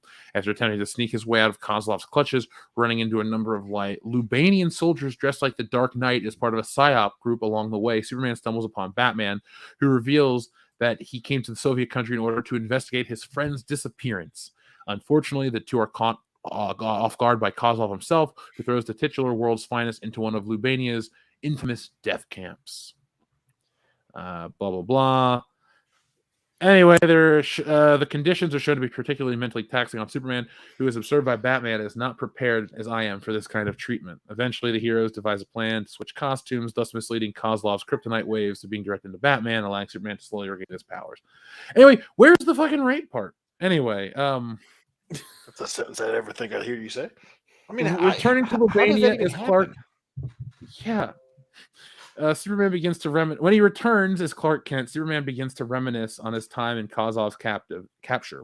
I was held for 8 months, he recalls. 8 months of starvation, indoctrination, and forced labor. 8 months of being used as propaganda tool to prove the weakness of the West. But I am Superman, right? Superman's invulnerable. Superman can survive anything. That's the lie I told myself every night. It is here that Ridley appears to put a darker, more violent spin on Superman's time in captivity, one neither seen nor hinted at in the original story, but rather only assumed as a possibility due to the real-world implications of its setting, as Clark turns to comfort his own implied sexual torture at the hands of Kozlov's men. His memory showing him restrained in a bent-over position and screaming out in pain from what dialogue suggests to be a combination of both outright rape and penetration with foreign objects, Clark continues. But every day they would drag me into the interview room. Every day they would restrain me in a way that left me exposed and vulnerable. And every day for 8 months, they did things to me. Wow. Fuck you, DC Comics. Fuck you, DC Comics. Okay, wait, folks. If you think that's bullshit, back Wokebusters. Yeah, buy my comic. No one's gonna get. That doesn't happen in Wokebusters. Yeah, right. yeah. Dean does not get raped in Wokebusters. We swear. I can hope not. I would hope not too. So I got a question. So it's like Superman, right? Couldn't he just do Mr. T from Delirious and just clench his butt cheeks real tight and just break their dicks off? At what point? I think the connotation is that they used a kryptonite device on him that he could not So they raped him with a kryptonite dildo. Yeah. Folks, find out. It's just in the problem too being, we did this to make a point about marginalized groups and people moving on. What group are you? What group are you trying to speak for? Victims of sexual violence? Because and writing a story about Superman suffering in private, it's not giving off the message you think it is.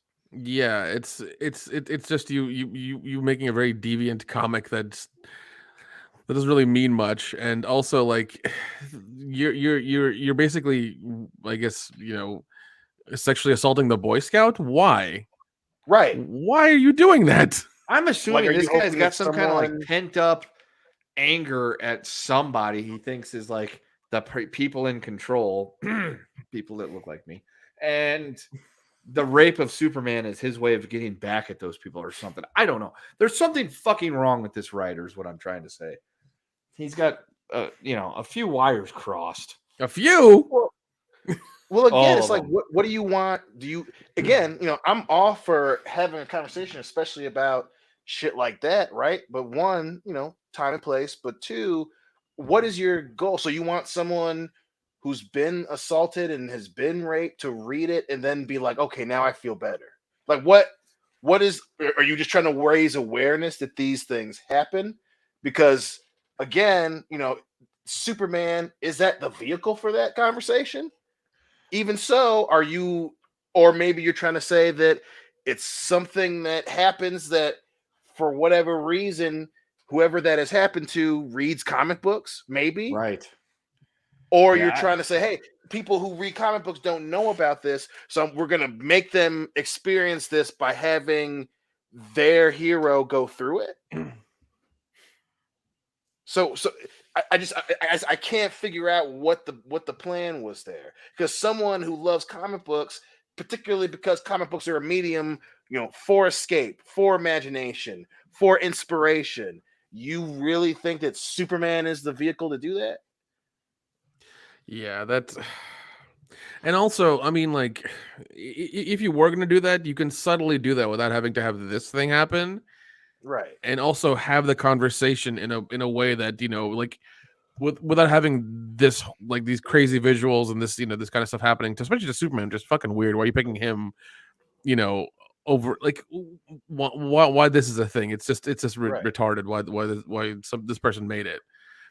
It just doesn't make any sense. Like, it's and it just even hearing Jeff describe it is really jarring. I'm just like, nobody wants man. to buy this. Nobody wants to look at this. The fact that it exists is idiotic, and just, it's it Well, it's doesn't just make one of those sense. things where, again, people that are so idealistic, they lose their ability to dissect something and say, maybe this isn't the way to fucking do it. Don't get me wrong. I'm not saying that we shouldn't have that conversation. We definitely should. No, of course. Sexual violence is a serious fucking thing. But while I'm teaching, my friends, or wanting to have a conversation with my children, I'm not going to fucking pull up the rape scene from the girl with the dragon tattoo and make my son sit there and fucking watch it. Or if some reason somehow while I'm hanging out with my boys and this comes up, I'm not gonna fuck while we're talking. Well, fucking, what would you do if I jumped in? And you describe some crazy fucking thing. That's not. People don't become. I mean, sure, maybe sometimes some folks need to be jarred in order to talk about stuff. I understand that, but again, is Superman the place to do that? Right. Are comic books the place to do that? Clearly, what needs to happen is we need to all sit down together and read this comic and hold hands and cry. Oh, jeez. Right. That's the only way that we will be able to overcome this and be able to feel what the writer was really trying to convey, or some bullshit like that. Also, it's a writer who wrote 12 Years a Slave, right? Is that the guy or the person who did the comic? Who wrote it? Yeah, I think so. That's weird, man. Where's the article I had pulled up? If anything, the message is, if it can happen to Superman, it can happen to you. So it's like, that's a wrong message. It is like, I understand how someone would want that to be a jarring experience, but it's like, so are you going to write something about Sailor Moon getting fucking raped? Like, what? It's just, it was different when the Killing Joke came out, and it left it to the imagination. Like, hey, he shot Barb and he was alone with her, right? And that's a fucking jarring situation, and a very important moment in the history of the character of Batman and Batgirl and the Joker. Where it does make you conscious of those things. but it wasn't, that was a very well thought out and a specific story they were going for.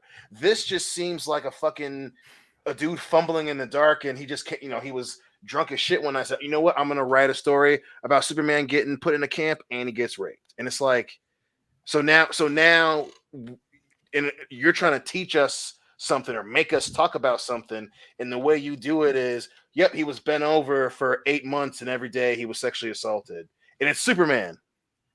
And it's like, what? Hey, you Like, remember the good old days when there? our superheroes were and comic books were an escape from all this shit and all the bad stuff in real life? Yeah, I was just thinking, like, what are they trying to teach kids these days with this stuff? That Superman can get raped and then his son is gay, I think is what they're trying to teach kids these days.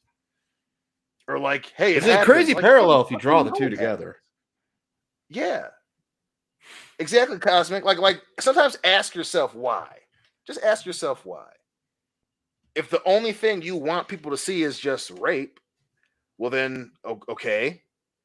But where we go from here? Is this something Superman's going to address? Barbara was her being in a wheelchair was part of the character. So is this going to be something that Superman's going to talk about? Like, or is this going to be a one-off? You just put it in a comic book and now it's like, oh, it's never going to be talked about again. But hey, remember that one time when Superman got raped? What conversation does that create?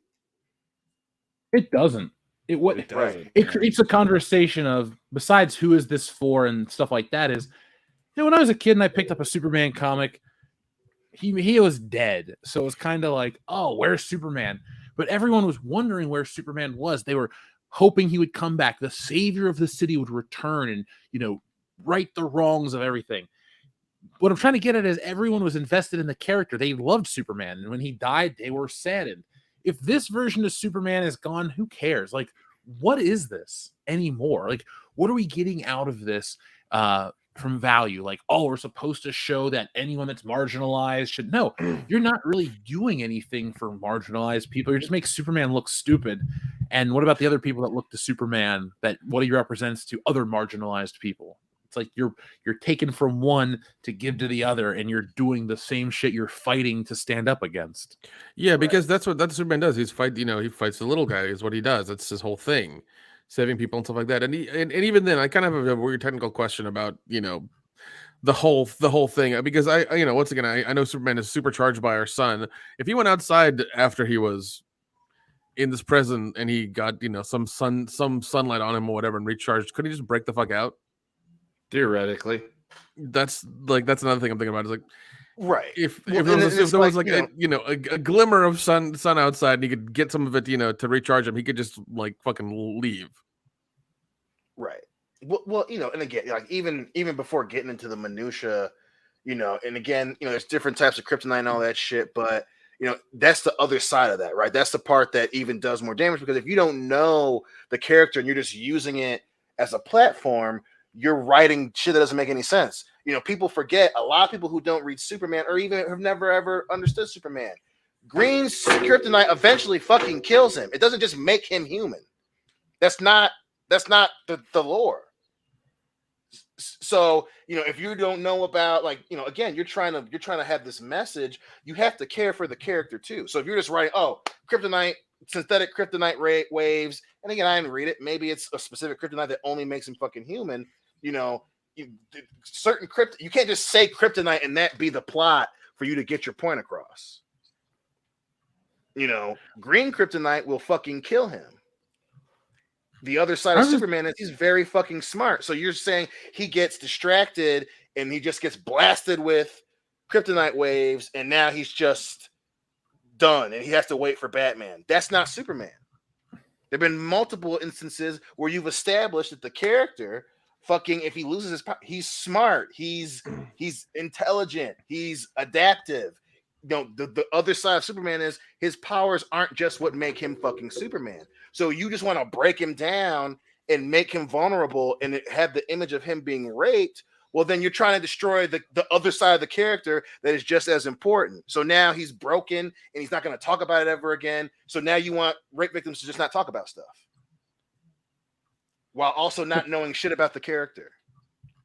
It's yeah, just there's so many things in this that the author clearly didn't think about it. I think you're right, Dion, where the guy just drunkenly wrote it one night and that's it. Because I mean, just from my basic knowledge of Superman, it's just kind of like this seems like a bad idea, like a horrible idea. And even then, the rules that apply to him are just not being used or utilized, or somebody forgot them, and it just doesn't make sense. right. And it's just somebody angry lashing out, I guess, who made this, and it's just really fucking dumb. Yeah, man. It's like that ham-fisted when they did it in Spider-Man, where he randomly got assaulted when he was a kid. Oh yeah, and then he just never talks about it again. Like that's not how this works. You don't have a character go through something traumatic and then they never address it. Daredevil is fucking handicapped. He's fucking blind every fucking day. That's one reason why people fucking love him. He didn't get temporary blindness one day, and then the next fucking issue he can see and he's running around. He is handicapped every fucking day. Barbara Gordon was shot and maybe assaulted by the Joker. She was in a fucking wheelchair for years. That was part of her character. Yeah. And the readers went along with it and experienced it with her to just, so now you're telling victims, well, don't talk about it, bitch. You wanted them to be like, we don't want the world to move on from these things, but we're going to move on from it in the comic book. Like, yeah. what? And the thing you're talking about in The Killing Joke, I remember watching the animated cartoon of that, like the movie of it. And it was done in a subtle way where you didn't see much. And even then, when they did it that way, it was more jarring. It was way more jarring by not seeing anything and just like them kind of like showing small bits and pieces. It was way more jarring and more uncomfortable, actually. I think we're overdue for that asteroid, folks.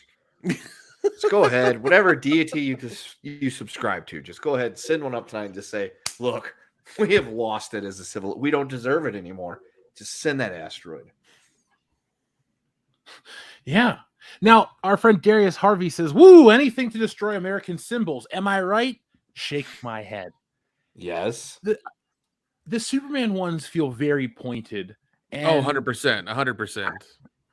I can't get behind when people want to tear down Superman for that specific reason. Well, I mean, same shit with Captain America. Even the Captain America thing with him, like washing his shield, especially on July 4th and doing that shit. It's like, go fuck yourselves, man. Really, that's horribly dumb shit and just short-sighted and just doesn't make any sense. And once again, if you're one of these people who hate this country, Canada's up north, Mexico's down south. Fucking leave.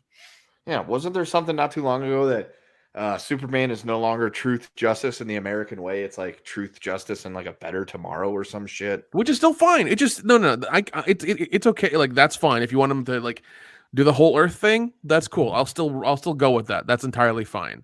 But this is really, really detrimental to the character and to the whole thing, and to Superman himself as the lore. Like it just does horrible damage to that whole thing. It's so dumb. And the story you're trying to tell. If you want people to read it and be moved, you don't ham-fistedly go after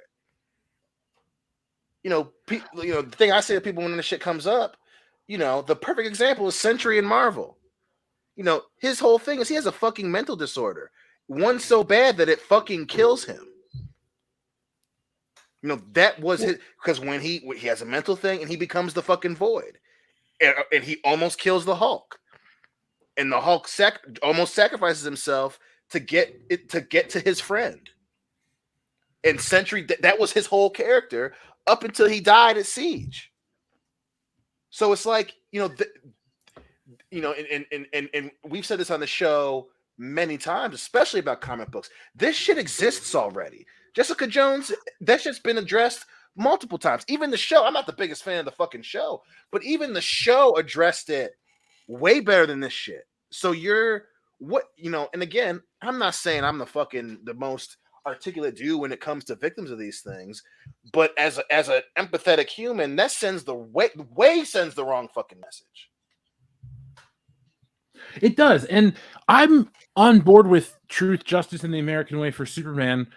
And it's weird how in this book, this campaign for this Superman red, white, and blue, some of the covers, some of the work, it's Superman with the American flag. These images that they want to remove from Superman, they decided to go back and showcase them when Superman gets attacked and the vulnerability and this and that. It's very convenient, don't you guys think? Right. Oh yeah. Oh yeah. Exactly. I mean, Superman with the American flag goes back to almost the inception of the character. It's really hard to try to wipe it out. I mean, it's created by two Jewish dudes out of not New York, out of Cleveland, Ohio. I mean, middle America. It doesn't get much more boring than Cleveland, Ohio, but it's also as American as it gets too. So it's like I don't get. Because because you have two Jewish guys who made the most iconic character in comic history, basically, is Superman. Because like everybody, you show that symbol to anybody on this fucking planet, they'll know who it is immediately. Oh yeah. Oh yeah. Well, and even then, it's like the American way thing doesn't bother me at all. But my issue with how it's handled there, you can't have it both fucking ways. You can't be, oh well, we don't want to push this super American thing. We want to be everyone, but then he's flying with the American flag. So it's like you're trying to play both sides of the fucking field. You can't play both. And again, it doesn't. I'm cool. If you want to, whatever you want to get rid of the American way thing, but then you still want to do all the super pro American shit. It's like, make up your mind. What do you want to be? Because now you're sending mixed signals where you're pandering, which is way fucking different than trying to be inspirational. Two different things. You can't be both. No, these people don't know what they want to be. Exactly. And that's really it. That's really, everybody wants to be the martyr and the hero. And it's like if you don't have the chops for it, you're just not that guy. And there's nothing wrong with that, but stop fucking up an established institution that was meant for inspiration.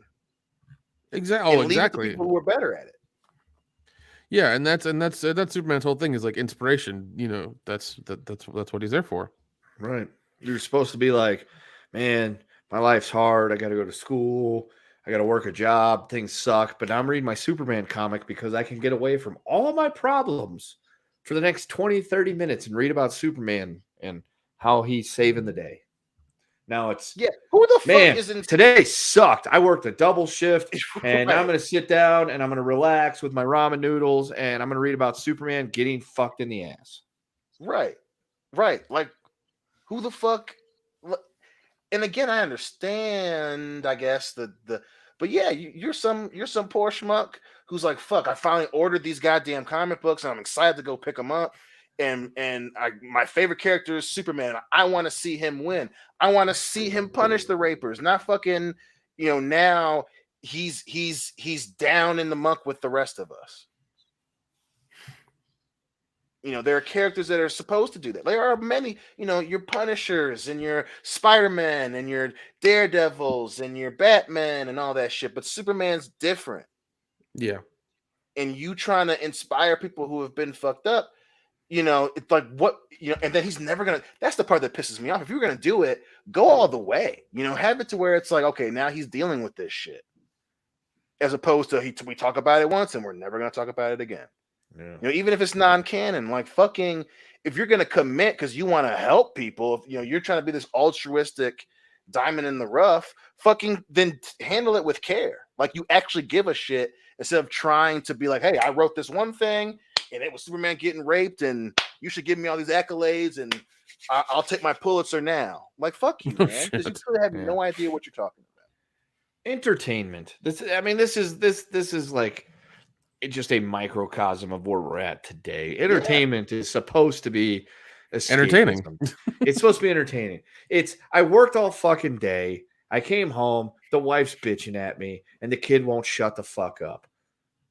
And that's a couple years down the road, but that's in your immediate future. So speaking from a place of the year 2535, it's like I get home, I just want to read a comic, I want to read something fun, I want to watch something fun on TV, and it's like, no, we have to tell you about the horrible realities of the world, and you have to live in them 24/7. No wonder people are fucking depressed all the time. No. There's a reason why everybody's going to a goddamn therapist and on Prozac 24/7.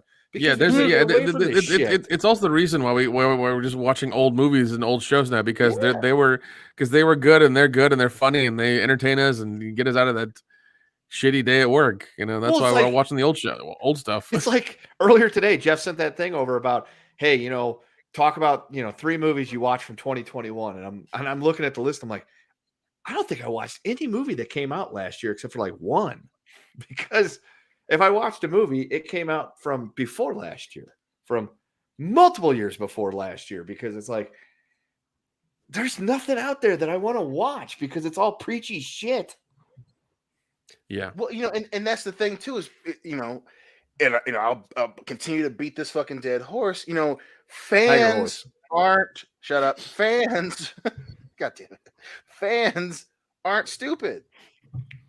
This is the shit that Lucasfilm refuses to fucking understand. And it's just so funny that now 2 years later, we have a conclusion of a trilogy the way it's supposed to be fucking done. 2019, or excuse me, in what was it, 2017, the Last Jedi, what the fuck ever, a shoehorned in bit about fucking arms dealing. Like what the fuck? Like, well, yeah. About arms dealing and about like movie. and about animal cruelty. Yeah. Like nobody received it the way you fucking wanted to because you wanted to pander, and it drove your fucking movie to a grinding halt. Well, and it also divided the fan base immediately. It's just like, this is shit and it doesn't make sense. Yep. Now, it must be a trend with DC Comics characters because Superman was essentially raped. Last year, though, at the end of 2020, one of DC's superheroes actually committed an assault, and it's Wonder Woman. You guys remember when we talked about Wonder Woman God, dude, holy shit. Yep. Real quick, would you guys believe that Wonder Woman 84 is the best-selling movie of 2021 on home video? I don't believe that. I don't believe that. Well, it is. I just wanted to let you guys know that it must make DC money. Apparently. So now we know why they're doing all the stuff they do. It's not like they have any other nefarious issues that they want to, things they want to do. No, not at all. Right. That's so fucked up, man. That's really fucked up. Oh, it is. Now, let's get back checking with the audience. We'll read a couple more, and then we're going to get back to our next topic because we have a lot of topics to cover tonight, folks. Denzel Candu, thank you very much, says we lost both John Madden and Betty White within the span of a week. Sad face. Yeah. TLJ Screwjob. Super cuck. You'll believe a man can be pegged. God damn. Oh, boy. A Ryan Johnson film. About Paul Feig? Him too. All right, here's a question. Who would make a better super cuck film, Ryan Johnson or Paul Feig? Paul Feig, because he's got more experience. All right. That was a nice simultaneous answer, by the way. Yeah. Paul Feig is Captain Cuck. Let's be honest. Yeah. He if there was ever a poster child for I watch my wife get fucked while I weep in the corner, I've never heard a man say I'm a feminist more than this guy in any interview all the time. Right. Like, if you've ever heard him talk about when Ghostbusters 2016 was going to come out, in every interview he's like, "Oh, I'm a feminist and I made this movie like this for a reason." I'm just like, okay, good for you. There's the pandering, right? There's a difference between inspiring and pandering, and that dude is still doing that shit to this day. Yeah. I'm a feminist. I believe women are equal to men, if some ways better than men. Sir, this is a Wendy's. That's Paul Feig in a nutshell. Right. Nothing wrong with feeling that way, but you ain't got to fucking beat your chest just because you like, getting pegged a bunch. Doesn't mean it has to be your whole fucking personality. Yeah. How could they make Transformers gay in the comic books? They're robots. Jeff, don't ask that question because Hollywood will answer it one day. Yeah. I mean, Transformers 2, they had the racist ones, right? The stereotype ones. So yeah, the next one they'll have the gay Transformers. Yeah, homos in disguise. They'll fucking do it, man. Michael Bay needs that fucking money. He'll do it. He'll show up. He'll be like, okay. So when the Transformers blow up in this movie, they blow up, but a rainbow shoots out. I'm sorry, sir. I don't understand how that makes them gay. Well, that's because you just don't understand Michael Bay's movie making. Oh, okay. Does Michael Bay understand Michael Bay's movie making? No. He might 2 months after it comes out. Yeah. See, this is the part where I thought the movie was. But Michael Bay also seems like the guy who talks about himself in the third person as well. Like Michael Bay would not speak about Michael Bay the way that you said Michael Bay speaks about Michael Bay. Michael Bay. Yeah. Michael Bay. Yeah, Michael Bay seems like the guy who would talk about himself in the third person constantly. Just like Michael Bay doesn't agree with you. Yeah. Michael Bay says that Michael Bay believes that explosions are actually plot points. Michael Bay is standing right behind you, wondering why you didn't go watch Bad Boys for Life. Yeah. God damn it, Michael. because Bad Boys 1 and 2 are actually coherent stories. 3 doesn't make any fucking sense, and apparently there's gonna be a fourth one. Well, Michael Bay didn't even direct that. Wait, how? They were talking about making a fourth one. Yeah, because the fucking the son's in jail. Like, I could get you out of here, but you got to help us with this thing. It's like, what? He shot a cop, bro. What are you talking about? Yeah, it's going to be called Bad Boys Infinity. Yeah, Bad Boys Infinity War. Oh my gosh! Did you see Martin Lawrence coming through the wormhole? Dion, I'm a federale. Will Smith is just wearing this one glove with jewels on it, but they never explain why. He also comes through in a black suit. He's like, "Where the fuck are the aliens at?" Yeah, I'm here for some aliens and to whoop some ass with these stones. Wait, are you telling me that it's basically a wormhole, multi-dimensional movie where it's nothing but Will Smith from all of his film roles and Martin Lawrence? I might actually watch that. So, dude, could you imagine Big Mama teams up with Agent Jade from? Yeah, awesome. Dude. I would watch that, dude. If there was a Life reference in there, I would actually go see that. Oh fuck, that'd be great. I'm from New York City, goddammit. Dude, that would be the. Now, can we cross over with characters from their other movies as well? So it doesn't. That's entirely the idea. That's entirely the idea. Then we're gonna have Ted Danson from 6 Degrees of Separation. I don't know why, but it'll be Ted Danson. Yes. Shaniqua randomly shows up, and it's like, no, movies only, not TV shows. Oh, you mean Shanae? Yeah, Shanae. Sorry, Shanae. Oh my god, I think we should allow it. I'm sure there's one movie where some character watches an episode of Martin, so we'll use that as enough justification that it can take place in this universe. Well, what you do is you get two birds stoned at once. You've got they're passing by something, and you see Shanae standing there while Carlton's doing the Carlton dance. Yes, fair enough. And you bring both of those universes together at the same time. Is it to say? Will Smith into the Will Smith verse. No. We'll call it the Millennium verse. Yeah.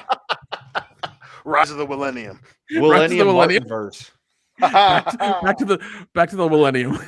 Yeah. You know who the bad guy is, right? Superman? No, Jada Pinkett. Oh yeah. Fuck yes. She's just known as Entanglement. Oh my god. Yeah, perfect. And every time they get into a car or a taxi or anything, the driver's always DJ Jazzy Jeff, but he's wearing something different. Oh my god. Mm-hmm. Oh, I would watch into the Carlton verse. Yep. It's just Carlton fucking riff tracking himself watching America's Funniest Home Videos. Oh god, that'd be so sad. That'd be so sad. It's like, come on, man, Alfonso, you got so much more than this. And he's like, I really don't. Damn, man. Talk about getting dark. It's all I have. It's all I have. Now, I got some good news. Oh god, I'm scared. Please. So we always talk about failing upwards in Hollywood, right? Yeah. We might have just finally seen something just fail. So here is the CW. Oh my god. Yeah, buddy. Speaking of failures. Have you heard the news that CW is up for sale? Yep. Shit. Which apparently they haven't turned a profit since 2006. What? Color me shocked. Are you fucking kidding me? So even That's Supernatural the couldn't rumor to fucking the help reason. them? They have lost money for fucking 16 years, boys. Well, okay. First of all, fucking what is it? Batgirl or whatever is in its 3rd season. There you go. I mean, I'm not surprised that they've been losing money since 2006. I'm surprised it's taken them this long to realize, man, we're just fucking hemorrhaging money here. Maybe we should sell. Yeah. 2 words also. Vampire Diaries. Oh God. A friend of mine was in that show. I'm sorry for her.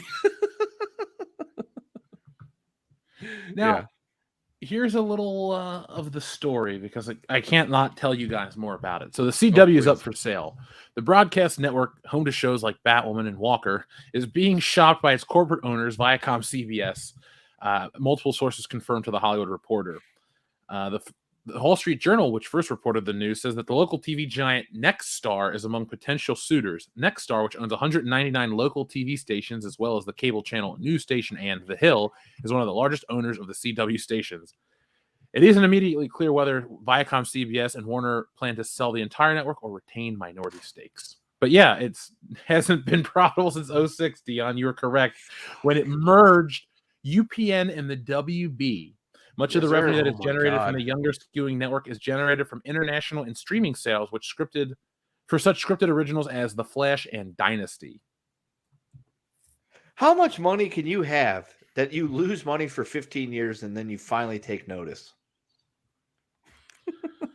Well, the CEO, Mark Pedowitz, and yeah, that's his name, who ranks as the longest tenured broadcasting topper, targets viewers 18 to 34 and offers originals for free on its website and CW Seed. The network was originally designed to feature programming supplied by Warner Brothers and CBS as a 50-50 agreement, and then it just whatever. That's where we are. So the CW is up for sale after 16 years. It's finally. Well, I know that they had a deal with Netflix all the time. So whenever a show's like season would end after about 6 months, it hit Netflix. Yep. And I think that may have been the deal that they were banking on to just kind of keep that going. It's like, oh, we'll keep it on Netflix. We'll get residuals from it or whatever, maybe, or something. So that'll be it. Does it say how much they're selling it for? Yeah, because I think I've got some money in my wallet. I think if we all put our change together, we might be able to buy the fucking CW. Yeah, that's what I'm saying. I hit Powerball. We're buying it, and then the first thing we're doing, we're canceling Batwoman. Sorry, Pete. Yeah. We gotta for your own stop good the bleeding somehow. Yeah. We have to make him stop watching it by just not being a thing anymore. Oh, rest in peace, CW. We hardly gave a shit. Yeah, we hardly gave a shit. Yeah, because Supernatural was on there until it ended, and then just I'm surprised even that didn't turn a fucking profit. Well, again, people forget. Supernatural and Smallville started on the WB, so you had people who were decent or to good fucking writers. Eric Kripke and McGee were still part of Supernatural. They haven't been a part of Supernatural for a while. I think Kripke came back for like the last season, but he had been gone for a while. And then, it showed. Yeah, it showed. It became a teen girl drama. It had moments, but it's every other show fucking sucked. They tanked Arrow. They shoehorned Ra's al Ghul into the fucking show, and then it became about his fucking girlfriend, and then obviously Batgirl was dog shit from the first one, and then they had that, and then they brought back fucking Dynasty, and it was just CW is a constant fucking shit show, and they spent all that money on Vampire Diaries. And that shit was just, dude. They're spending the money on Vampire Diaries. They're still doing Archie, and apparently they're wanting to mix Sabrina with Archie, which I don't know how that's going to work. That's weird. Starchy. That sounds fun. Starchy. Arena the Teenage Bitch. That sounds like another great show. Oh my god, I'd watch that. Yeah. Instead of going out with Veronica, he's going out with Sabrina, and then she is Jughead. Oh god, there was a good horror comic that involved all of them, where like Sabrina brought back Jughead's dog, and it became like a zombie thing that bit him, and then he became a zombie, and he'd bite more zombies. And it was. I read that. It was actually kind of fun. Like the art was really morbid and cool, and it was a really well done thing. There's even one where like they battled or they tried to like hide and get away from the predator or something like that. It was pretty interesting as well. Yep. So, guys, we are always talking about James Bond because, James Bond's one of the all-time great characters. Have you heard about this guy being in contention for James Bond? I'm sorry, what? Yeah, I heard it just the other day. I thought it was just fucking Twitter noise. Well, Too folks, young. Tom Holland is the man on screen. You guys want to hear about this? Yeah. Not No, really, but you're gonna tell me anyways. Yeah. Tom Holland tried and failed to pitch a young James Bond movie. Oh, thank God. Hopefully. Tom Holland has accomplished a lot in his 25 years of living, including headlining the biggest film of 2021. But during a chat with Total Film Magazine to promote the February release of Uncharted, and I think that movie's going to flop, Holland revealed that he pitched the studio on a young James Bond movie that would serve as an origin story for the world-famous spy. Needless to say, the idea didn't really stick. And Tom Holland is quoted as saying, "I had a meeting after or during Spider-Man 2, Far From Home, with Sony to pitch the idea of a young Bond film I'd come up with. It was the origin of James Bond. It didn't really make sense. It didn't work. It was a dream of a young kid, and I don't think the Bond estate was particularly interested." Would you guys be interested in yet another reboot of James Bond? This time No. even No. younger? Listen. Well, listen. There was already a young James Bond. It's called The Kingsman. They had those movies. That's young James Bond, basically. There, without it actually being a fucking reimagining or telling his origin story, whatever prequel bullshit that Hollywood does because they don't have any more fucking imaginations. Plus, it's extremely hard to have an origin story of a young character that's been around for 60-something years. Yeah, and well, I'm sure Jeff knows the origin story of Bond. Jeff, can you give us the Cliff Notes by chance, if possible? Do you mean like how his parents died when he was young and all that stuff? Yeah, parents dying, training, to 007 kind of thing. Just The like thing is, a lot of that stuff, the books start out when he's an adult, and there's a young James Bond series by some guy named Charlie Higson that already is this thing. It just takes place in the 40s, and it's just a teenage James Bond going on little missions. It's a lot like James Bond Jr., that was my shit back in the day, James Bond Jr., but I don't like the idea of young anything anymore. And that's the thing is like because they'll once again Hollywood is devoid of fucking ideas. They're shooting the prequel to Willy Wonka and Chocolate Factory. They want to know how Willy Wonka came to be, how he got the chocolate factory and shit like that. That's happening. Your imagination. Moving on. Yeah. 100% I agree. 100% I agree. And it'll always be Gene Wilder. It'll never be fucking Johnny Depp as Willy Wonka. But that's what they're doing because they're once again devoid of ideas. So they're just like, oh, we'll do prequels and we'll do spin-offs, we'll do dumb shit like this because these IPs people still like. It's like, yes, we like the original stuff, not the new shit you're trying to shove down our throats. Sorry, that's not going to happen. Now, there's another reboot on its way in a couple of weeks, and we're all so excited. The Batman will be released in, I don't know, 2022 March. Sometime. Well, also, I think Scream 18 is coming out in a week or two. Yeah, I think that got pushed back. Jesus, I hope it got to push to VOD. No, but Dion's right. Scream and Morbius. Well, no, I guess Scream didn't get pushed back. Really? Yeah, January 14th is what I'm still hearing so far. Huh. Yeah. Oh, the premiere got scrapped over the Omicron stuff. So there you go. Oh fuck, dude. Well, hold on.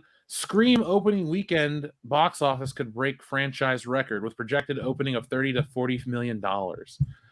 That's not too far off from Matrix money, and I guarantee you this movie cost a fraction of what the Matrix cost. Oh, 100%, because they had to pay them maybe double their rate or whatever, which wasn't much to begin with. Because Nev Campbell and Courtney Cox have been acting in quite a while, so not really in demand. So they could. I'm sure they're paying them well, but not as well as they could be, getting paid. Oh yeah, Milton remembers James Bond Jr. Yeah, I remember the theme song too, very well. I'm not going to sing it on air because I'm kind of tired. But yeah, actually, I'm sick. I got the fucking Rona, which blows. But oh really? Oh my God. Yeah, it's been days. So it's like finding out my aunt was sick, then coming home, then getting sick, then she died, so I have to go back home. It just sucks right now. So I'm running on fumes right now. Let's talk about Batman though, because Batman, this new trailer, a lot of people were interested. A lot of people asked me to talk about this when we were away for Christmas. And now we're back. And I have watched this new Batman trailer twice. The only things I really dig about this, the music and the tone. I'm on board with the music 100%. Whatever that weird, creeping, like slow Batman theme that just sounds like it's saying it's the Batman or whatever. That's cool. It builds nice tension. And then I like the way it's shot. There's just a lot of atmosphere, which is what Batman needs. Even back in the animated series when we were growing up, there was a lot of atmosphere with Batman. There's always, another character, and it's Gotham, and it needs everything with it. Now, the Nolan movies had it in the first one, especially Begins. That is the first one, duh. Gotham had its own atmosphere. Since then, we really have created a Gotham that was either super realistic, like in The Dark Knight Rises, or just a weird homogenization of other major American cities, like in the Snyder films, excuse me. So I'm looking for positives here with this film, and I got to give it that. That's cool. Still not on board with Robert Pattinson. The more I see, the less I'm interested. They got to give him a chance. This is that one fucking chance, and it keeps being whatever. I find it very interesting. Actually, it's not. I don't find it interesting. I'm interested to find out how the world's going to treat him, Robert Pattinson, as Batman, as Michael Keaton returns, because Tom Holland is still Spider-Man. And in the vein of that, in the realm of that last movie, we got to see Tobey Maguire and Andrew Garfield come back. People were all excited, but we know Tom Holland's moving forward, and more people are interested with that. I think we're going to have a situation where people are going to really want Michael Keaton Batman, and and Robert Pattinson will be the Batman. And, he might be fine. He's a whatever actor. Actually, I don't really like him. I've seen him enough. I've seen him outside of Twilight, and I've done that shit where I've given him a chance. He's just a fine actor. But I never once looked at him and went, man, that's Batman. Batman's got to have a little more swagger to him. And yeah, Bruce Wayne doesn't need to be some nutbag like Edward Nygma. When Bruce Wayne's running around all broody and boring and whatever, I don't know. I don't think they get the character. We have to watch Batman learn how to care about Gotham. He's always been altruistic towards Gotham. That's what bothered me about this trailer. Him having Gotham has always been his home. I mean, that's like even in the Nolan movies, like he came back to Gotham because it was going to shit, and he knew what he had to do.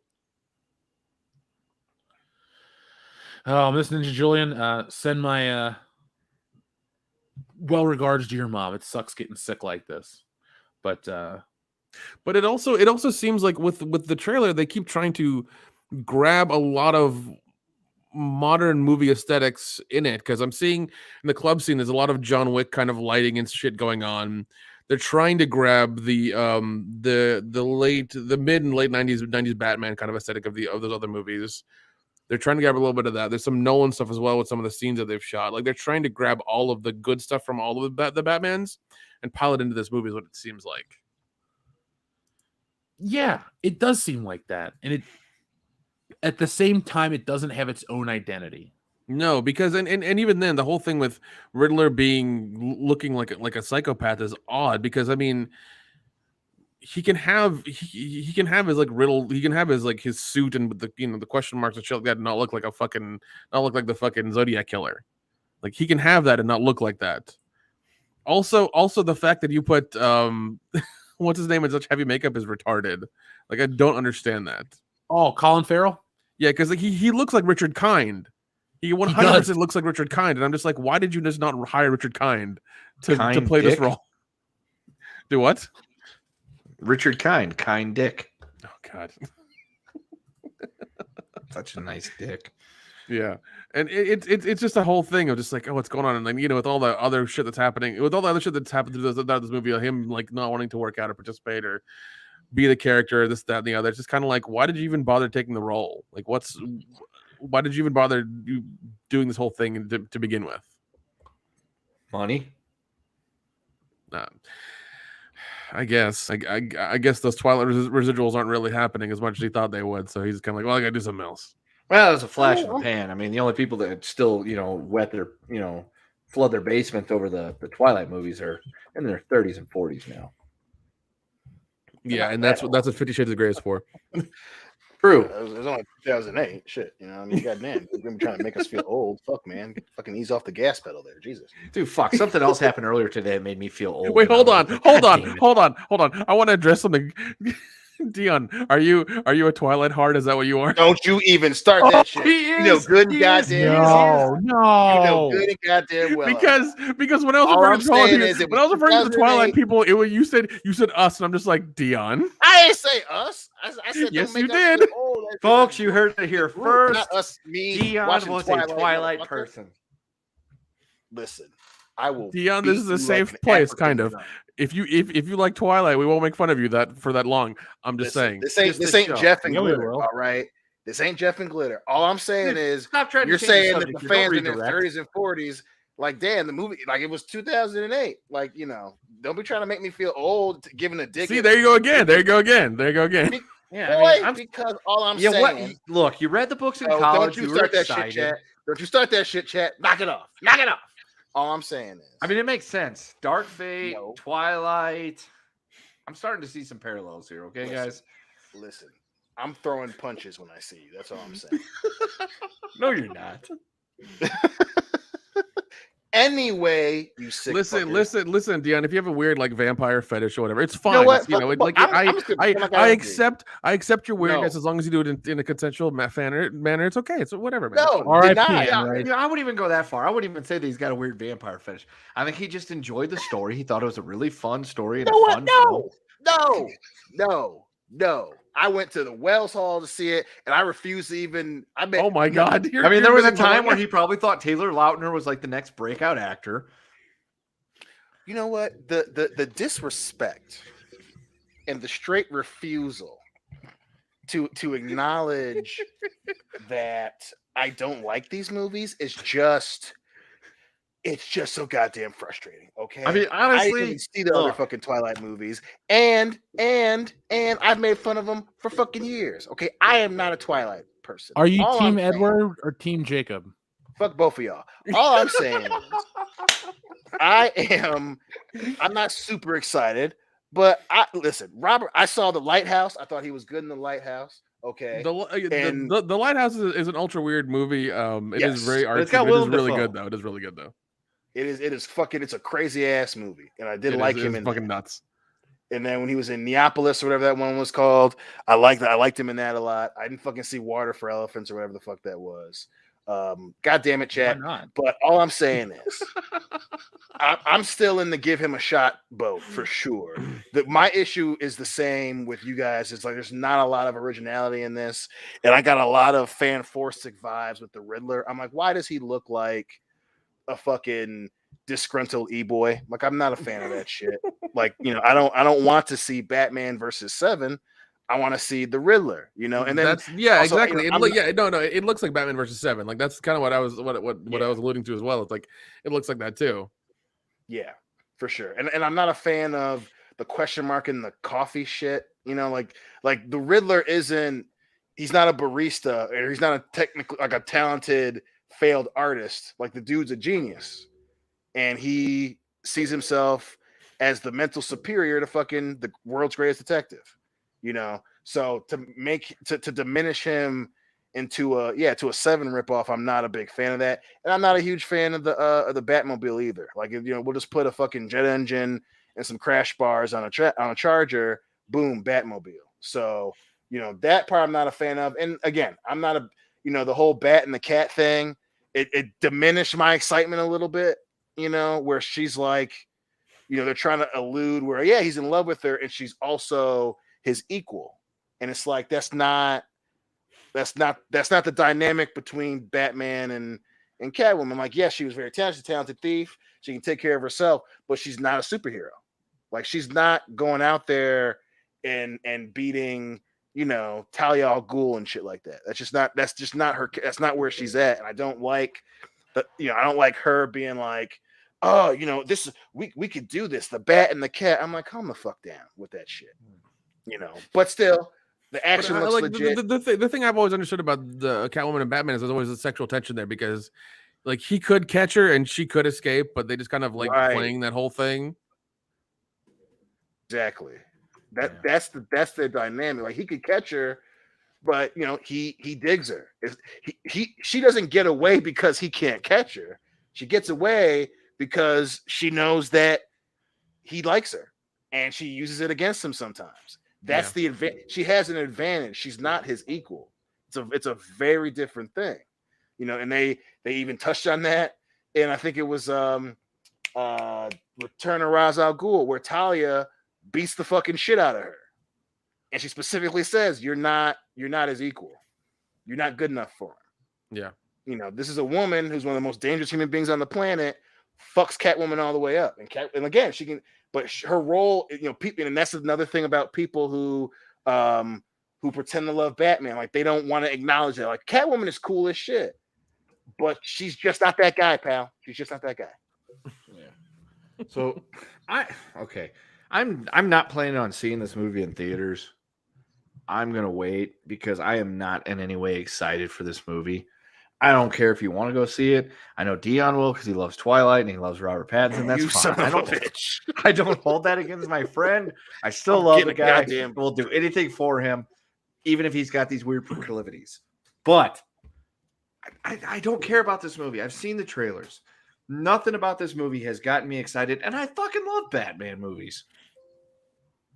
But I cannot.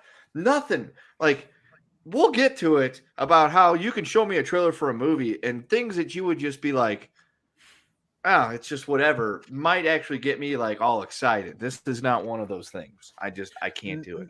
Because it has nothing to do with Robert Pattinson. It has more to do with the fact that it's like, I don't need to see a Batman origin story. I know about all that shit.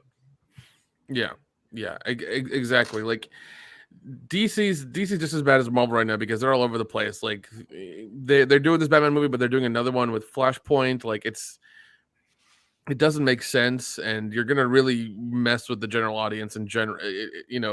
To releasing these movies out, it just doesn't make sense.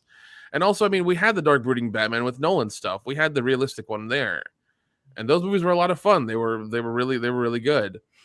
I don't know what you're trying to do with this one. It just doesn't seem right because, like, once again, we know the origin story. His parents die. He's a billionaire. He's got two tools and toys, and he makes his own stuff. And he, vigilante justice, this, that, and the other. So I don't know what different thing you're trying to portray. It doesn't make sense. I just, if you don't want to pay to see this one, it's going to hit HBO Max within 45 days. So if you're already a subscriber, it's already kind of like built into what you're paying for. Jeez, man. Depending on our schedule, meaning Horror Hound, this, that, and the other, I may not see this one out. No, it's Batman. I've seen all the other Batman movies in theaters, so I'll go see this one, I guess. Well, I'll review it for the channel. There you go. So, folks, the Batman trailer. Let us know what you think in the comments section below. For those that are watching later in the future. Now, Kendo, you're a fuck, dude. I love you. Not enough to wish me a happy birthday, but that's fine. I wished at the beginning of the show, okay, because I forgot because I was a bad friend. Okay. 4 days late. I still did it. I didn't threaten to assault your firstborn, but at least said happy birthday.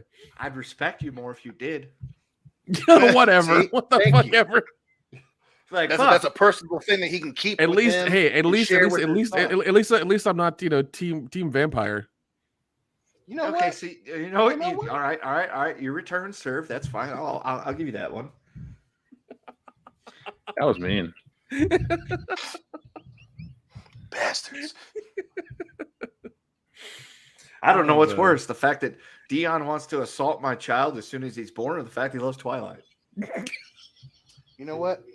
All the sacrifices I've made, like watching Twilight. Shut up. And the disrespect, it just hurts. You brought it on Nick yourself. Turned on me. Shut up. Nick turned on me. The chat turned on me. I should be the next goddamn villain in the Batman movie. I'll be Black Man. I'm mad. I'm angry. I'm upset. Betrayal. I'm sorry. One, I want Dion in the next Batman movie, and two, do you really want to be it just because you want to be close to Robert Pattinson, your favorite vampire? Oh, you son of a bitch! He got you there. Yeah. You witty son of a bitch. He's world class. He's world class for a reason. Goddamn it! That's right. God damn it. Should be illegal to have this much fun on Thursday night with your friends. I agree. I fucking agree. Oh, we could have more fun. We could, Folks, if play you horse if, video if, games, if folks if you're not going to spend money on Batman, spend money on the Wokebusters comic book. Link in. Yeah, link buy in our the- comic book. link in It's the gonna be chat. way better than the Batman.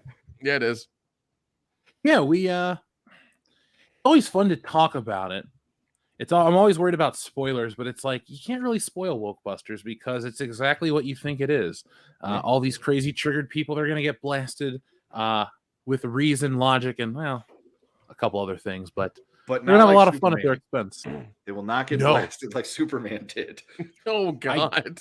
Look, Wokebusters is a 50-plus page story, plus there's going to be supplemental material. So Stealing Solo, the first edition was 80 pages. The next one was 100 and whatever pages. Wokebusters, always, the books are nice and fat, but there's guaranteed no one's going to get assaulted in jail.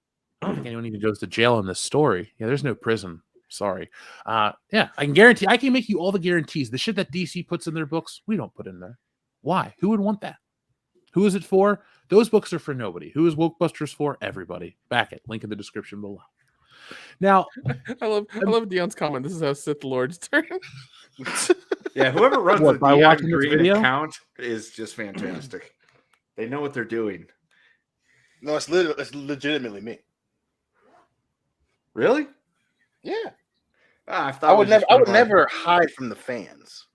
I love Well, them, even though they clearly turned their back on me tonight.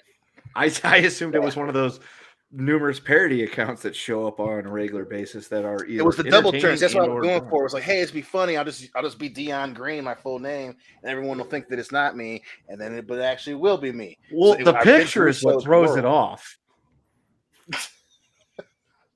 That's my favorite profile picture. That's from when we were shit faced at Whorehound. in Horror Hound, Sunset. and we were Yeah, taking I pictures was of the there. guys I from know Rebel when that Lizard. picture Yeah. took place. Just making sure, shit. That was when we stayed at Erica's place, and she's a bitch. yeah, Oh my I God. stayed back at her place for Christmas, and she still is. Oh jeez. Did you have a party? Because she's very anti-party. Dude, I sent her a thing about how I needed something, and instead of like a response with what I needed, I literally got a response about no parties. I was like, I asked you to reset the router. I don't give a shit about your policy about no parties. It's like, Shit, like, I listen, could have driven up there and hacked her whole goddamn system in 30 seconds. Yeah, You she's could the drive reason from why the Atlanta movies to like Cincinnati in Footloose had 30 seconds. inspiration. No, I mean I would have driven up there. We're taking 5 hours or so because I was in Tennessee at the time, and rework the whole thing. You could That'd have. been hilarious. My mom would have cooked for you if you did. Oh man, That's So- actually worth it right there. It is. That's more than enough payment. It really is. Yeah, because there's a chance she could have made those ribs. Oh God, don't mention the ribs. I'm willing to drive across country right now if Jeff's like, "Hey man, I'm in Cincinnati. My mom's making ribs." She's like, I'm on my way. Damn it. Well, Kendo, this is what you want to happen. If the Bengals make it to the Super Bowl, I'm going to fly home to Cincinnati. Phil's going to have an impromptu party. There will be ribs there. So if that happens, show up for that. Okay. I mean, Cincinnati makes it to the Today. Super Bowl means the Chiefs didn't. Well, I might no. be This is pissed. no, Kendra. This is more incentive for you to come to Horror Hound because we're, because then she'll cook for us. Well, yeah, I'm gonna do everything I can to get there. Fully intended on making it. Just Well, can't make Yeah, it and Star Wars celebration. and also to that fact, Dion, go ahead and get your car worked on tomorrow.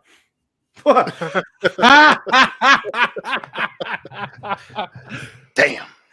Yeah. Ouch. Damn. I'm reminding you now, so when March comes around, there's no fucking excuse. I'm forget- not gonna do it in March. I promise. Oh, Don't Unless forget another to wind Twilight your watch, movie Ted. comes out. Fuck you. Hey, Dion, what's better, the fourth Twilight or West Side Story? The pain of friendship betrayal. I Alright, fucking that's love you West guys. Side Story. God, I miss this so much.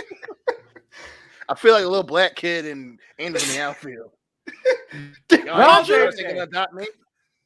All day today, Dion's thinking, "Oh yeah, man, I get to be on the show. My boys, we haven't done it in a couple of weeks." And the whole time, it's like this is just hanging out there in the future. It's like we're gonna give these guys the ideas just to haymaker him over and over about silly shit that has nothing to do with Dion. Listen, Anyway, it Dion, was just how like did it watching- feel? How did it feel the second time you watched Twilight? You know, I doubt the emotion. Robert Pattinson made him flood his basement. God damn it! To watch What movie do you like better, Twilight or Dark Fate? to watch my co-hosts and a fan base that I have bonded with all turn on me at one time. God damn it! I forgot about that button. God damn it! Oh, Dion, why do you always forget about fate? The question is, as often as this happens, how does he expect We it? just talked about Superman. Bad timing. Oh shit!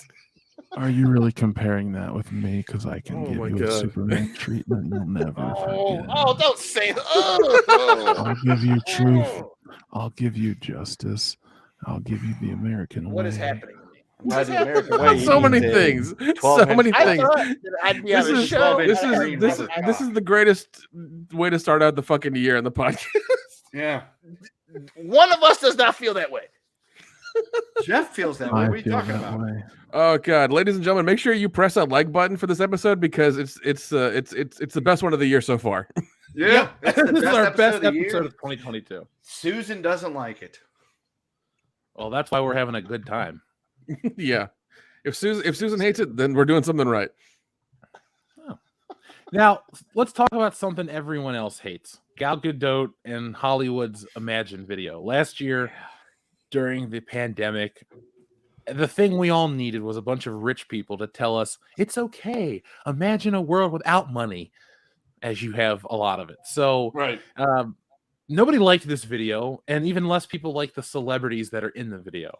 So Gal Gadot has kicked off 2022 by thoroughly addressing the controversial star-studded Imagine video that went viral for all the wrong reasons at the start of the global pandemic. Okay. Okay, Gal. In an interview with InStyle magazine for the February issue, the Wonder Woman actress said the video, which also featured Kristen Wiig and Natalie Portman singing the John Lennon classic, had all the pure intentions, but she acknowledged it was in poor taste. I can like Gal Gadot again.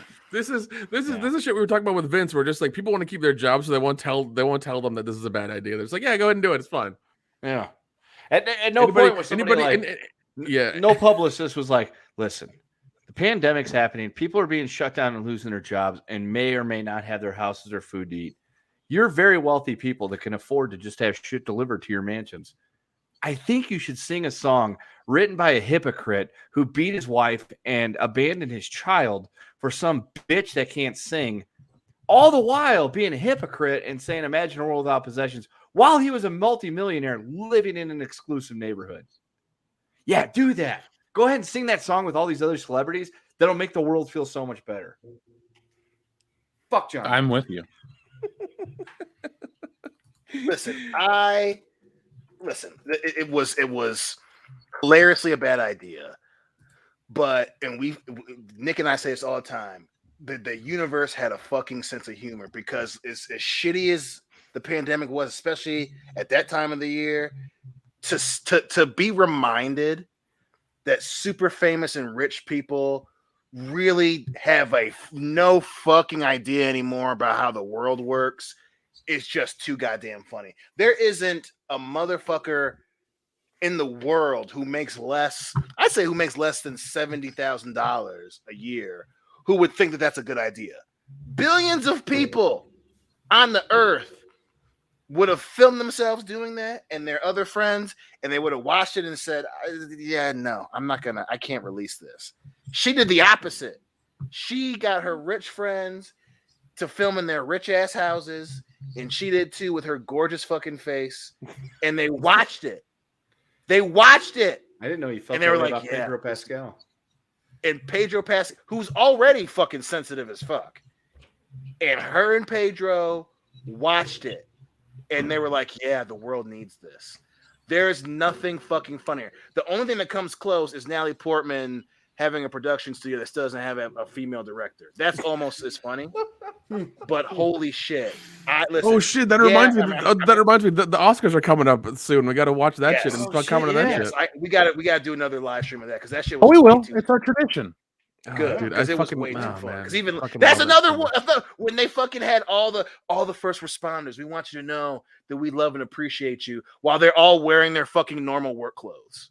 Yeah, yeah. That's almost as good as was it last year where they kicked all the homeless people out of the train station or where they're at, and then they're like, "This is a dedication to all the people that are struggling." Meanwhile, they fucking moved all the struggling people away from it, and then was like, "This is a love letter to like black culture," and it was like they had a bunch of them singing and dancing.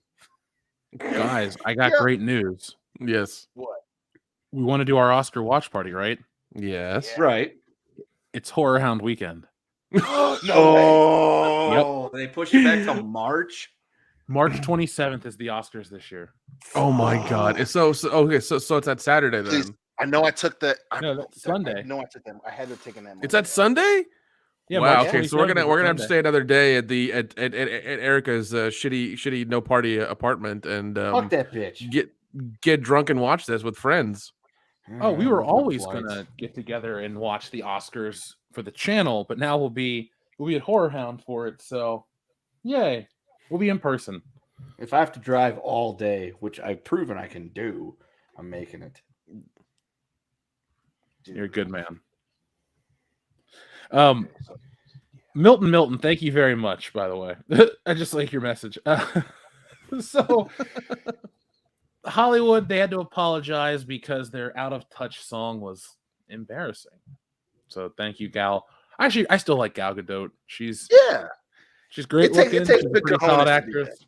Yeah, the fact that even though it took her for fucking forever to apologize, at least she fucking did it. So in her defense, she did do it like shortly after. I think she talked to some fucking podcast. She was like, "Yeah, that wasn't the best idea," but like it's cool to see. Like now, she's like, "Yeah, that was pretty fucking stupid." yeah. I mean, like, yeah, if you really want to help people, start a Hollywood, fund for all the people who are losing their jobs and shit like that. At the time. Yeah, it was just oh my god, like, and you could see the self-righteousness in their faces. Yeah, like imagine. Well, there was also that wonderful "I'm Sorry" video they did in black and white with like the piano music. With like, oh my god, you knew like there were 50 people in that video. You knew like 5 of them. Yeah, it's like plus like it just and it was Kristen Wiig in the Imagine one, and she's wearing like a $500 hat or some shit, and it's like, god damn, that's so funny. Like maybe at one point you guys were like regular people, young struggling actors and actresses and comedians, but that day is long fucking gone. You just admit, like, you know what? Maybe we're not the motherfuckers to have this conversation. Yeah. Well, yeah, you know what I mean. Exiled Martyr, we have our fun with the Oscars. Our Oscar watch party is one of our WCBS traditions. We have a huge turnout actually each year for it, so we'll definitely do it again this year. Oh yeah, it's fun. We don't sit around and go.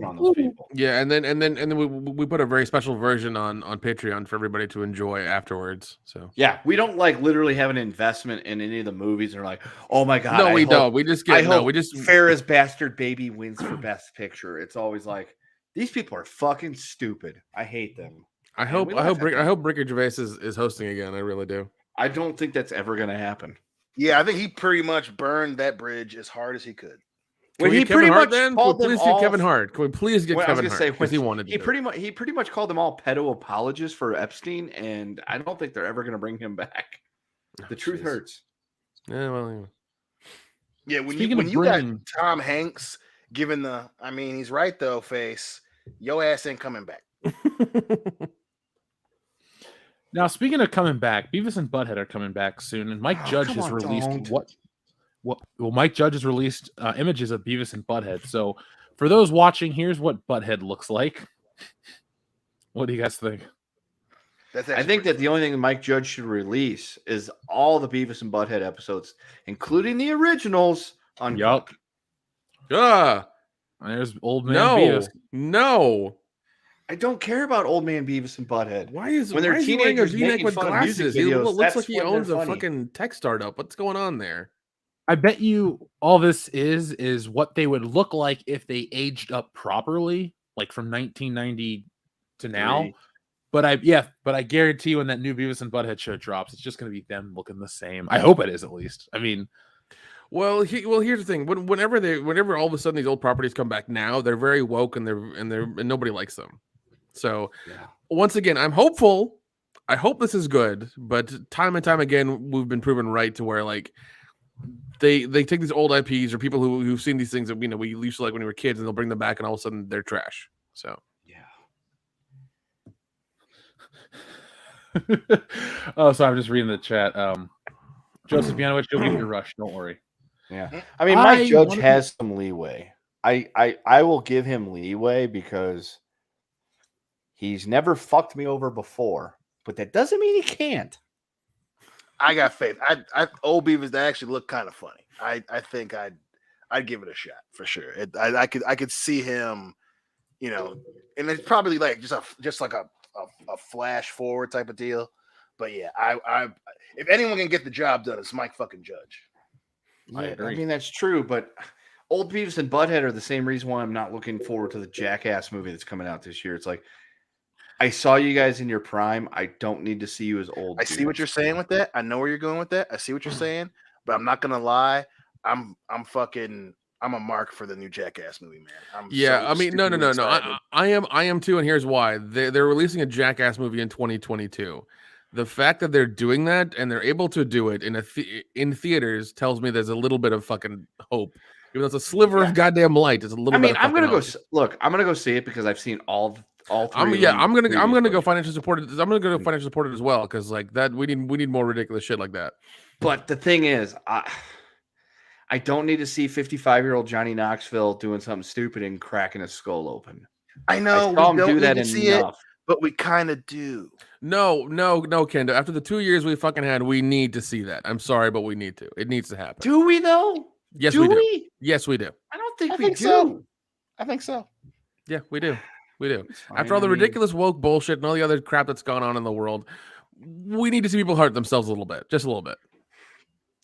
But what if they introduce new jackassers? They are. We don't know. Well, we don't know that right now. One black kid from the show on VH1 is going to be in there, and then I don't think he's going to be like officially like a Jackass guy, but he's going to be in a bunch of the skits. And I want to say, I know Eric Andre's at least in one. So there you go. They're passing the torch to a new Jackass generation. But they've had celebrities on there before. That doesn't mean that they're going to be new Jackassers. What if they are? What if they become? What if at the end of the movie it's like this is the Jackassist crew that's going to take us forward? We don't, Kendo. We can't say anything right now. We don't know anything. What if Jackass 5 has Lena Dunham in it? Then we don't watch it and we boycott it. That's what we do. Okay. Will you believe me then? I will believe you then. I will 100% believe you. I will go back and say I was wrong. You were right. Okay. Well, I look forward to that. Okay. All right. As do I. You're very wrong, and I'm going to be totally right. If that's the case, I will apologize publicly on this show. I will do it. I don't need that. I don't need that much. You can just send me a message that says, "Look, I'm fucking stupid. You're way more smarter and handsome than I am," and I'll be like, "You're right. I am." Well, it's not going to be that long. It's just going to be you were right. I was wrong. That's all it's going to be. Will you at least wish me a happy birthday next year on my birthday? I don't know about that. It's one or the other, dude. Either you're right. I know you're really busy the day after New Year's when nothing's going on.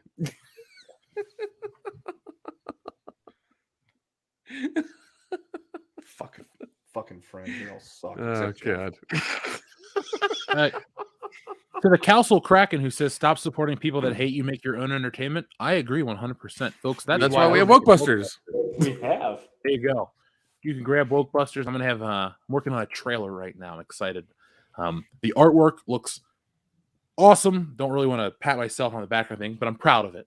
The artwork looks cool. The story's great. We're ready to keep telling stories. But like I say, we got 1,000,001 stories coming your way, but this is the last parody. I don't want people to assume that every book I'm going to do is a parody. That's not the case. But you got to tell people that stuff so they don't make those assumptions. But yeah, the next one is superhero related. I've been working on that one for a while. So after Wokebusters, we get into the superhero territory with my own character creation. But for now, a great Ghostbuster style parody where we make fun of SJWs, the triggered beasts. And where do you find them? In Wokebusters. Link in the description below. Now, something people want right now is Spider-Man 4. Now, have we all seen Spider-Man No Way Home? Yes. Kendo, is that a yes too? I think he's getting a beer. Nope. Oh, he's getting the beer. Okay. So let's just assume we've all seen it. Right now, there's an online campaign. Spider-Man fans target Sony with hashtag Make Raimi Spider-Man 4 campaign.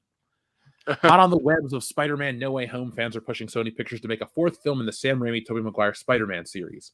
Fans are using the hashtag Make Raimi Spider-Man 4 hashtag to express their interest in seeing Maguire reprise his role as Peter Parker after returning in No Way Home. Raimi is also currently under the Marvel Studios banner, having helmed the upcoming Doctor Strange in the Multiverse of Madness. What say you guys? Dion, we'll start with you. Should there be a Spider-Man 4? No. As much as I want one, the time is past. You know, I don't think he wants to do another fucking Spider-Man movie. And like I said, we've got Tom Holland is only 25. You know, his original Spider-Man trilogy ended with a bang. You know, and I'm excited to see more. I want to see grown ass Tom Holland Spider-Man. So as much as the fan in me loves it, I still say Raimi Spider-Man is the best Spider-Man. Twitter, you can kiss my whole asshole, but yeah, it's done. It's over. It's past. Let's Tom Holland. I'm riding with you. You my world champ, buddy. Nick, I agree with Dion. Yeah, it's past the time. I think Raimi, got really eaten up by fans like that for part 3. So that's why part 4 didn't happen. But I just hope Bruce Campbell's in Doctor Strange 2. That's all I want. Yep. Like bring back that character to randomly be in there like he was in the Spider-Man movies, and I'll be real happy. But yeah, and like Tom Holland's doing okay. This last one was good out of the 3 that he did. So we'll see what happens. He's back to being the Spider-Man we all wanted instead of Iron Boy. So I hope the next 3 that he signed up for are good. And I mean, for all we know, after the second or once the third one happens, he's probably going to get killed, and then Miles Morales is going to take over. So don't ruin that. But the thing I'd like to add into this is there shouldn't be a Spider-Man 4, nor should there be an Amazing Spider-Man 3. Those movies had their time, they had their chance, they came and they went. I am a big fan of Spider-Man 1 and 2. I love Tobey Maguire, Sam Raimi, the world they built, all of that stuff. And Spider-Man 3 isn't the cancer that, I don't think it's the worst movie ever made. Is it the worst Spider-Man movie? No, not even close. We have these other ones to talk about. But for as nice as it was to see him back, for as awesome as an exciting surprise that it was, there really isn't anything more to add. We're not going to get 10 or 15 more Spider-Man movies. And okay, let's say they have a little interest in making this movie. What about Rosemary Harris? You got to get everyone to come back. Well, you're going to get Kirsten Dunst, Tobey Maguire, Aunt May, Rosemary Harris. That's really it. James Franco, he's dead. His character's dead. The man who played Robbie Robertson, that actor, he's dead. Elizabeth Banks, many years ago, said she refused to ever come back for Spider-Man. Honestly, her words were, essentially, I'm too big for it. So I love the idea of Charlie's Dion and I have told that story many times. We've been drunk. We've pitched our own Spider-Man 4, our own Spider-Man 5, and our own Spider-Man 6. But I always preface with what a fan I am, not because I'm trying to get brownie points or look cool, but I'm the guy that they think would want this more than anything else. I'm the one that would line up for another Tobey Maguire figure and get all this other bullshit and buy the merchandise. But Spider-Man 4 is just a terrible idea. It doesn't. we're excited by Tom Holland's Spider-Man because there's a future. It's no longer Iron Boy. It's no longer all these things. It's limitless, and that's what's exciting. Going back and dredging up this old stuff, it's only going to be sad for a couple reasons. You're going to remember what could have been, what should have been, and then when there are no more, well, why not? I want more. I want more, and it doesn't really benefit anybody. I agree. Well, even then, like I hate to say it, but like the dialogue he gave about his like him and Mary Jane working it out and all the other stuff he did in Spider-Man No Way Home was actually good because it gave you a little bit of insight into what his future was and what he went through. So we kind of know that he's doing fine. He's doing good. You know, he's okay. So I think in that aspect, we answer those questions, even though it's just in dialogue in a few seconds. We know that he's doing good in his universe. I kind of want to see that movie again. Yeah, man, I definitely want to see that shit again. It was a nice send off, while it was also a nice fucking step for the future, like you said, man. It was fun, and it's nice to have, especially after fucking Black Widow and the Eternals, you know, to have that palate cleansing, fun comic book movie. You know, and hell, we even got a little bit of a taste of black suit Spider-Man for Tom Holland. So, you know, I'm down. I'm excited, man. And as much as listen, Tobey is still the greatest Spider-Man. Spider-Man 1 and 2 are the two best Spider-Man movies. And even though I tell everyone forget his name, you know, he was on the show before the Christmas break. You know, Amazing Spider-Man 1 and 2 just weren't that good. You know, so Andrew? Yeah, Andrew, thank you. You know, they just weren't that good, you know, but listen, let's just go forward. Tom Holland, you know, when you're done being Drake, Nathan Drake, let's get some Spider-Man, baby. I think it's a terrible idea for him to play Nathan Drake. He's super fucking young, but I am low-key excited for that movie. You got Mark Wahlberg playing Sully. That's the other thing I'm not super excited for. Well, also, it should have been, what is it? Nathan Fillion should have been Nathan Fillion for sure. Yeah, 100%. And I love everyone's like, oh, he's old. It's like I don't fucking care. He's got the charisma and he's got the they can the shit euthanize down. him. I agree. Or they just make can him an euthanize him. older Nathan Drake. You don't need to make 20 fucking Uncharted movies. Yeah, just make like 2 or 3 good ones. That's it. Yeah, or just then if you want to go younger, cool, yeah, that's true too. He was Nathan Drake. Yeah, I loved the first 3 games. I never played the 4th one, so I can't say I love the entire series. But Uncharted was the shit. Yeah, dude, great fucking game. Yeah. By the way, Spider-Man No Way Home did cross $1 billion. It's at 1.3 billion worldwide. Oh, that was fast. Baby. I'm looking forward to streaming it. You know, Kendo, I think you'll like it because it doesn't have a lot of the bullshit that most modern movies have. I hope so. Yeah. It was a good time. It was fun. Would you put that as your favorite movie of 2021? No. I mean, once again, like I'm not a fan of the. I don't care for the Marvel movies anymore. I just watch them because of the podcast. But, it was good. I mean, out of the Marvel movies that came out this year, out of the 4 that came out this year, was the best. I agree with that. You know, because the other 3 were horrible. They were pretty bad. They were 3 of the worst in a row. Now, I'm trying to see everything that came out last year because, you know, here was a movie that came out last year that I thought was solid, 8-Bit Christmas. Did you guys see that one yet? I did not. I heard it was a fun little movie. Yeah, I heard about it. I heard it was good.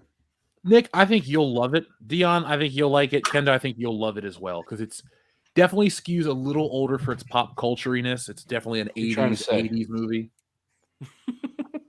Yeah, so you'll relate more with the character, but it was good. Steve Zahn did a hell of a job too, playing this. Steve Zahn is the fucking man. Yeah. I read online that the most successful streaming movie was Mortal Kombat. Really? Wait, I could see that because wasn't that one of those like simultaneous streaming and theatrical release deals? Yeah, I think so. Yeah, they put it out the same day. Yeah, I could see that because I went and Doofus and I saw it the day that it came out, and we were like 2 of 10 people in the theater that day, and still it was like doing huge numbers. So I was like, I don't understand how that happened unless Disney was buying tickets, but it's not a Disney movie, so it wouldn't make sense. Now, according to Business Insider, of the entire 2021 Warner Brothers slate released on HBO Max, Mortal Kombat had the best weekend of any Warner Brothers release with 3.8 million viewers, which was provided by Samba TV, and they have all the records for the shows. Coming in second place was Godzilla vs. King Kong with 3.8 million views in its first 5 days. Love that movie. That was such a fun movie. Suicide Squad with an even 3. Okay. With 2.8 million households, and then The Matrix Resurrections in fourth with 2.8. The lowest number went to Judas and the Black Messiah, which garnered only 653,000 views. That's racist. Black Messiah. However, no data was published for did fucking Mos Def direct that one? Might have. Most definitely. Oh, thank you, Jeff, for that. Thank you. I'm sorry.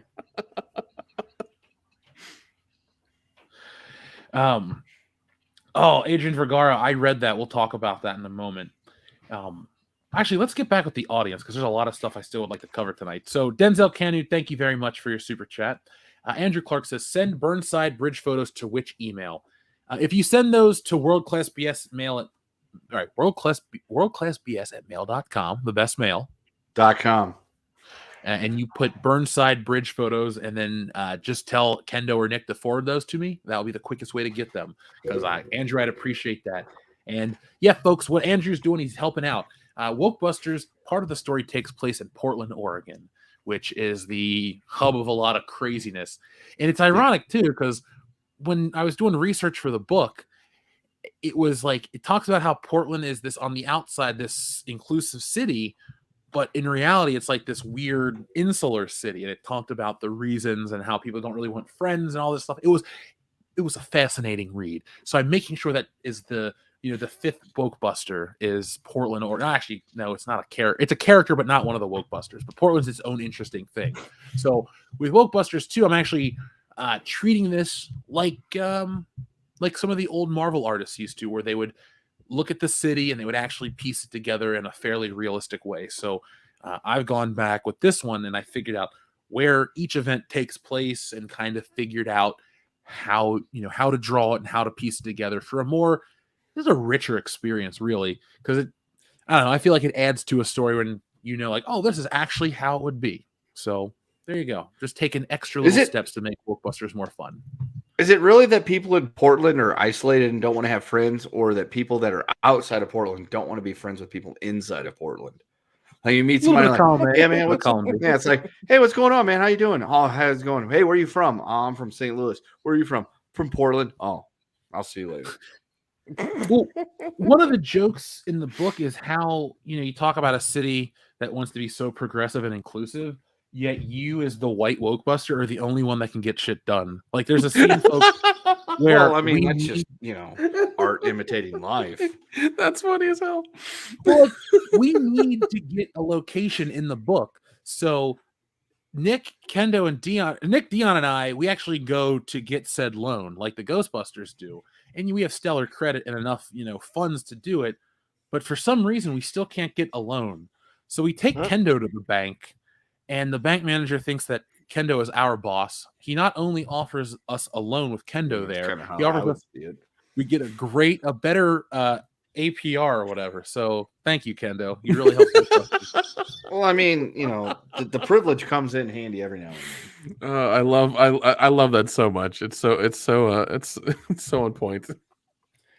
I'm having fun with it. Like the next page, they break the laws of physics. Now, in reality, the car jumps the bridge, but in Wokebusters, they can do it a little more. So I actually have the car not just jump the bridge, but drive off the panel into the next page. So that'll be the next part of the sequence I'm getting ready to share with everyone. I'm excited by this story. It's funny. It's different. It's got a ton of action to it. It's not like I love Ghostbusters, but the movie ends with them just standing on a rooftop talking and blowing up, the Stay Puft Marshmallow Man and Gozer by crossing the streams. Awesome movie. comic book is fun, but I don't really want to have a bunch of people just stand around on a rooftop and blow up some blue thing. No, I wanted it to be a lot crazier. So there's a whole action scene, very much like the Avengers at the end of the story.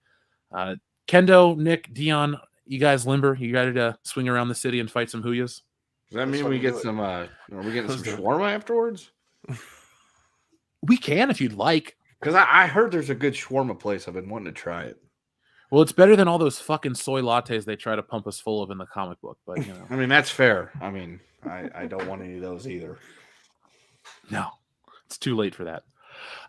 But folks, link is in the description. Dr. Coffin Nails and Miss Ninja Julian have been dropping the link all night. Thank you very much, folks. And D. James Baker, you're lucky number 13 on the backer list. So thank you. Exiled Martyr 96 says, my mistake, Indiana Jones, not Indiana Jones. Well, Exiled Martyr, thank you very much for the super chat. I think we read it right the first time anyway, but still appreciate you, man. Xavier to God, thank you, says, hey guys, some people say that Spider-Man Friend or Foe is technically Spider-Man 4, and how good will Doctor Strange be if Disney lets Sam Raimi do what he wants? Well, that's a twofer, excuse me. Has anyone here on this panel played Spider-Man Friend or Foe for the Xbox 360 or the PlayStation 3? No. I did not play Friend or Foe. I did play it. I didn't play it enough to be able to tell you the story off the top of my head outside of Spider-Man fights like with Venom and Doc Ock and the Green Goblin. I think there's like a multi-dimensional story where they all team up and have to fight something. I could be wrong, but that's what I remember that being. And I guess if people want that they treat that like Spider-Man 4 the same way I treat Ghostbusters, the video game, like Ghostbusters 3. And that's okay with me. I'd rather that be the unofficial Spider-Man 4 than an official Spider-Man 4. And again, I say this as a fan who loves those movies. And if I could snap my fingers and change reality to where Spider-Man 4 came out in 2011, like it was supposed to, or 2012, that's the world I'd want to live in. Like, I would love to mess with the timeline to get us to Spider-Man 4 and 5 and 6 organically. But that being said, this world, there's no place for it, sadly. Now, Doctor Strange 2 has me very excited, Xavier to God, because I love Sam Raimi. Nick and I we're all big Sam Raimi fans here on the channel. Like, hardcore. We love Evil Dead 2. Is that collectively our Sam Raimi movie? No. Army of Darkness. I like it better. You're one of those fucks. Okay, good to know. Yep, that's me. He's a screwhead. Yeah. Yep. I'm a primitive screwhead. But I hope Sam Raimi has more creative freedom. A lot of the directors that direct these MCU films don't really have a creator identity. They just are a warm body. Like John Watts, the man that directed the new Spider-Man film. Very good film. But there's nothing in that movie that is like a director hallmark. It's just the most well-made, well-directed, bland movie ever, if that makes sense. Like, I'm trying to give a compliment to the movie, but the guy's style is just not existed. It's like competent workman style, you know? Everything looks good enough. Everything is shot well enough, but nothing's beautiful. It's not like you're looking at Dean Cundy cinematography or a Kubrick film. You're watching, But the Raimi movies, even the Raimi Spider-Man movies, all had those artistic touchstones, you know, the tilted angles, the close-up shots, the way they edit certain things. Like, Sam Raimi is so influential, and he influenced Edgar Wright, and he influenced Peter Jackson. And those are the, you know, some of those editing styles and some of that frantic, frenetic nature of Sam Raimi carried onto their work. And so I would like to see some of that in Doctor Strange, this horror, in quotations, movie. Rob Brantz has a question. Over under HBK is future endeavored by WrestleMania. I think that's the one person that they won't get future endeavor because he's strictly a WWE guy. You know, yeah, I can't see him doing that. Vince fucking loves him to death. I don't think Shawn Michaels will ever be let go by the WWE. He's I wouldn't be surprised if he voluntarily quit though. I know that sounds dumb to say. I could see that. Honestly, I could see it being a situation where Vince would have the conversation with Triple H and tell him, be like, look, Shawn's got to go. He can either do it himself or we can let him go. to where he's giving him the heads up of saying, you know, call your friend and tell him here's what's going to happen. Take the high road. I can see that. I don't think. If anything, I think Sean's going to stick around because he's like, well, I'm the last one. I gotta stick it out. You know, I might not win every battle, but I'll try to be the voice in Vince's ear, at least for NXT. Yeah, I think that dude's set for life. Especially how Sean has said that Vince is like his second dad, and and the fact that he's straight up a WWE guy. That's literally the one person I think that he would never get rid of. Him, obviously, and Triple H. So the two guys that they never would get rid of. Well, he can't really get rid of Triple H because Triple H is, family now. But as soon as Triple H had a heart attack, he was more than willing to swoop in and fucking destroy his company.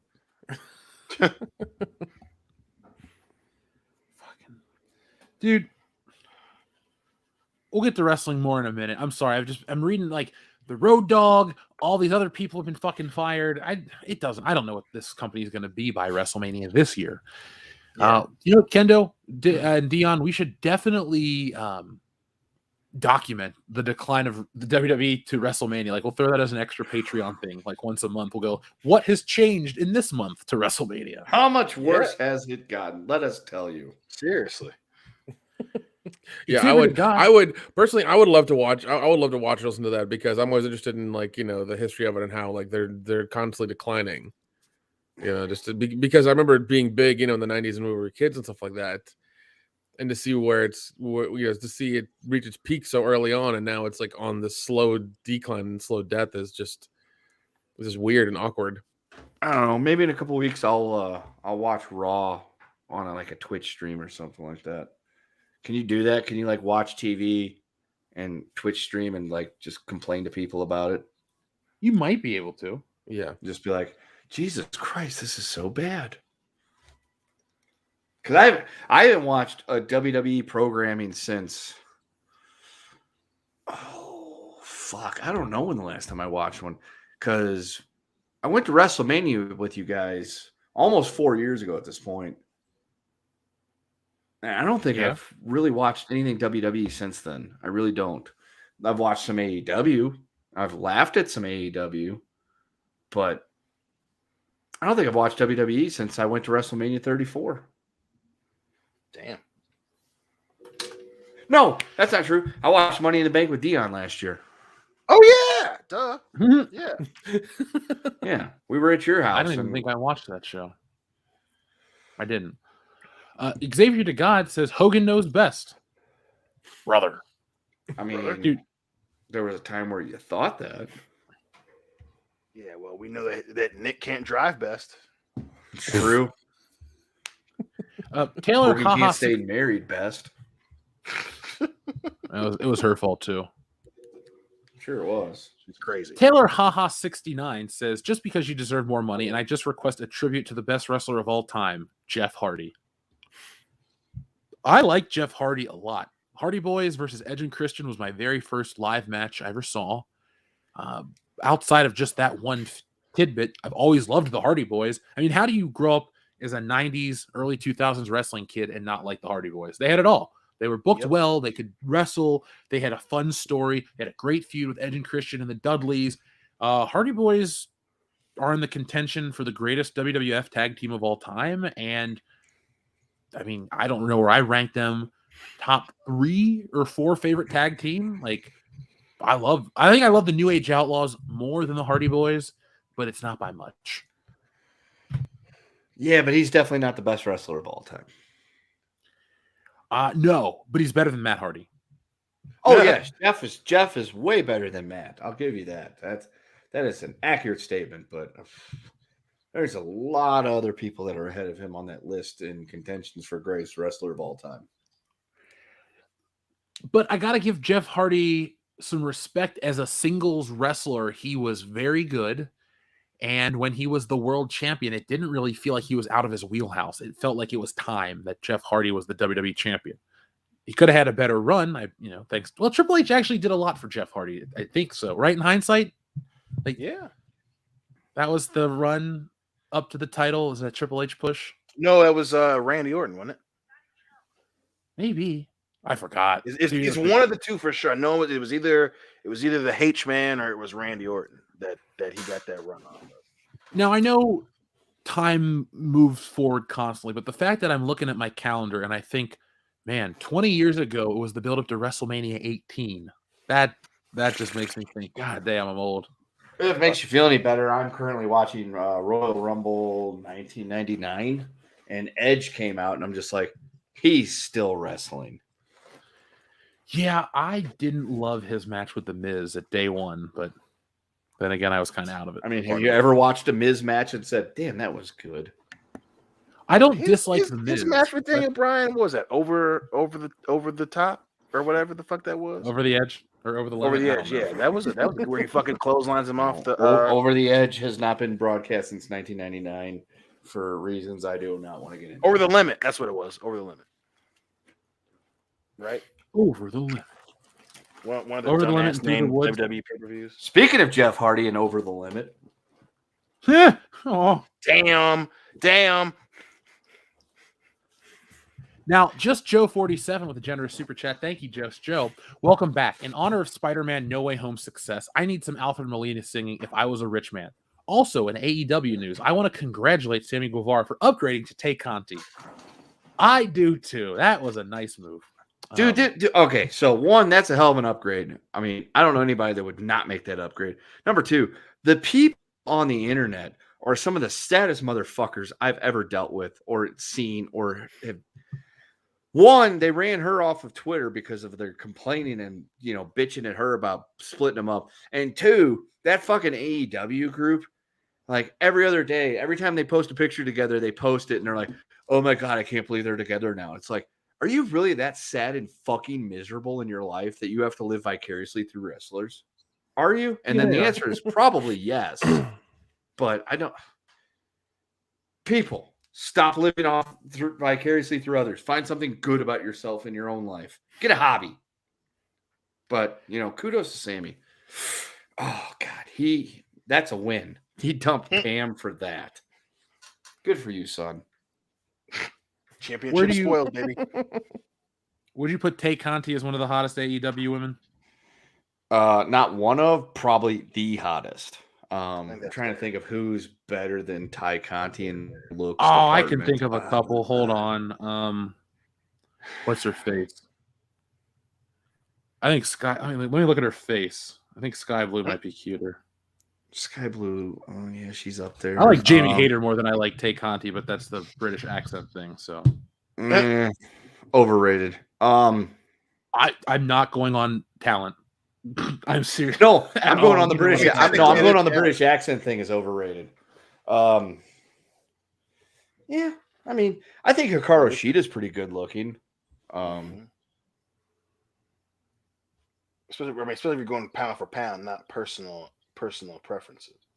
Right. Yeah, pound for pound with Jamie Hayter's butt, not her voice, but whatever. Right. I don't know. Maybe we should do that for the Patreon. The hottest women in wrestling today. I'm down. People would watch that shit. We'll send a copy to Brian Zane. Right. That he would sell. Like, here's how you do a real top 8, Zane. Also, because this was requested.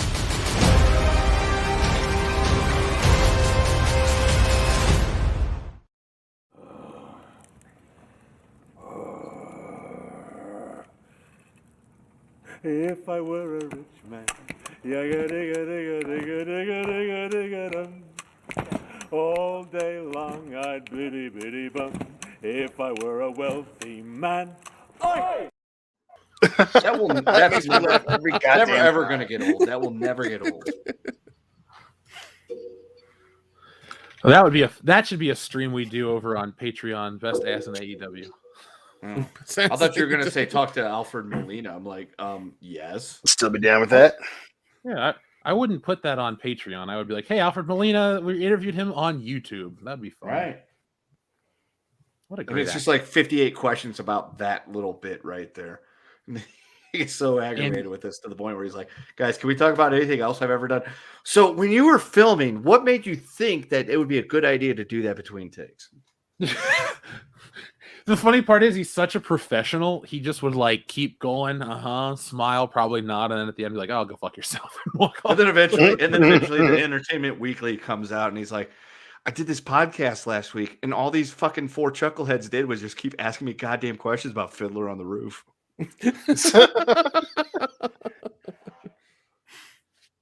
Not a band of cow. Thank you very much. As per 40 USC something 101, the Property Act, is the vaccine mandate for federal contractors and those in occupational contracts with them still in effect? I don't know. No idea. Yeah. That's something I don't know. I know. Silent Bob 78 says, have you thought about one of the stretch goals for Wokebusters being a photo cover of all 4 guys in costumes in Portland? You know what? I mean, we can try that, that, but that means we have to go to Portland. No. We just use a green screen that somebody can put Portland on. No, what we do is the 4 of us in costume and we green screen us at a Portland Trailblazers game at center court. That's good enough. Dame time. That's right. And don't remind me of that goddamn movie. Silent Bob, I took a picture of that. That's a really good idea. I think we should do something like that. We'll get some Wokebusters costumes made. Yeah, definitely. It's gonna have to reach a good amount to get that going.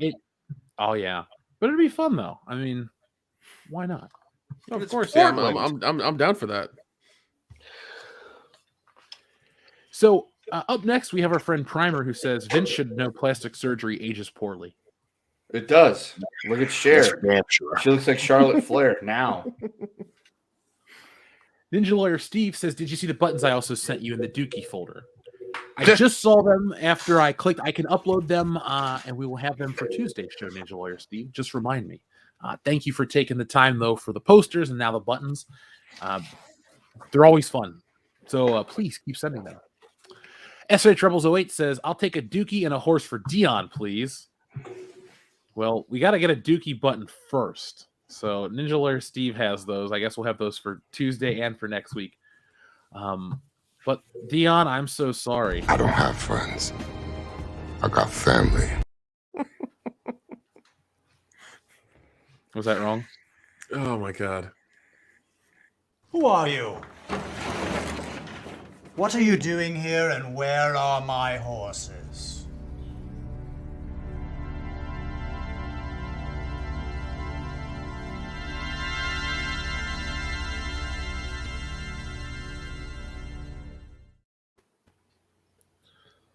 Sorry, Dion. That's still just like so weird. I mean, the one on the right looks like she might not be terrible looking underneath the mask. I mean, you can look it up. Nah, I'm good. Up next, we have our friend Joseph Bianowicz, who says, first they depowered him, put him in Shawshank, then he got Oz'd. Oh my God. God. Morgan Freeman? He wasn't in Oz. No, they're talking about Superman. Yeah. He wasn't in Oz either.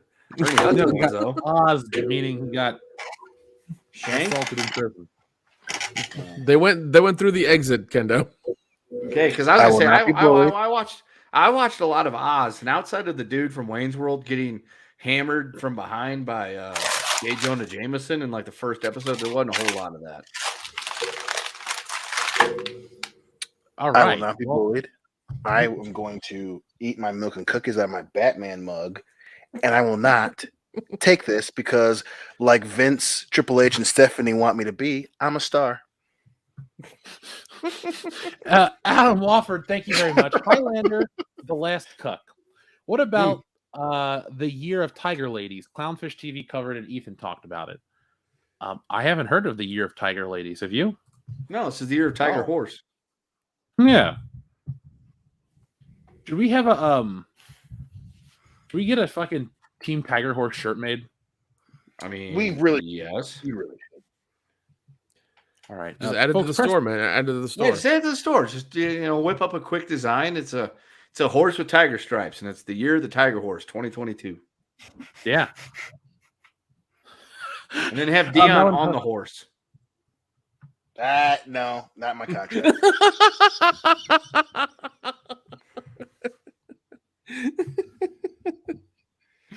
Oh, that's funny. Up next, we also had one from our friend. Where'd it go? Albatross. Thank you very much. Even if depowered, isn't Clark Kent still pretty chesty or kind of muscled? Even as a non-powered human, he's still pretty big. Correct. Yeah, Superman's still like 6'2", 6'3". Yeah, and Albatross, I don't know if anyone at DC Comics has read these DC comics, but if you go back to the John Byrne Man of Steel back in the 80s, there's even a part of the story where Lois Lane goes to Clark's house and comments, how are his muscles so big with little tiny weights? So, like, Clark is a big dude who clearly has to keep up the image that he works out. So, going off to whatever part of Europe he's in, yeah, he's still going to have, like, the human size. And I guess, I don't know. I guess they just want to rape Superman. So, whatever they got to tell us, they'll come up with some bullshit story. You said that like a fucking like a bitter family friend. Fucking, I guess they just want to rape Superman. Like, God damn, dude, who hurt you? So matter of factly. Yeah, I was like, damn. Am I wrong? Am I wrong? No, you're not wrong. No, not at all. You just sound like you need a fucking hug. I do. Superman. Well, after hearing about that bullshit, yeah, I think so.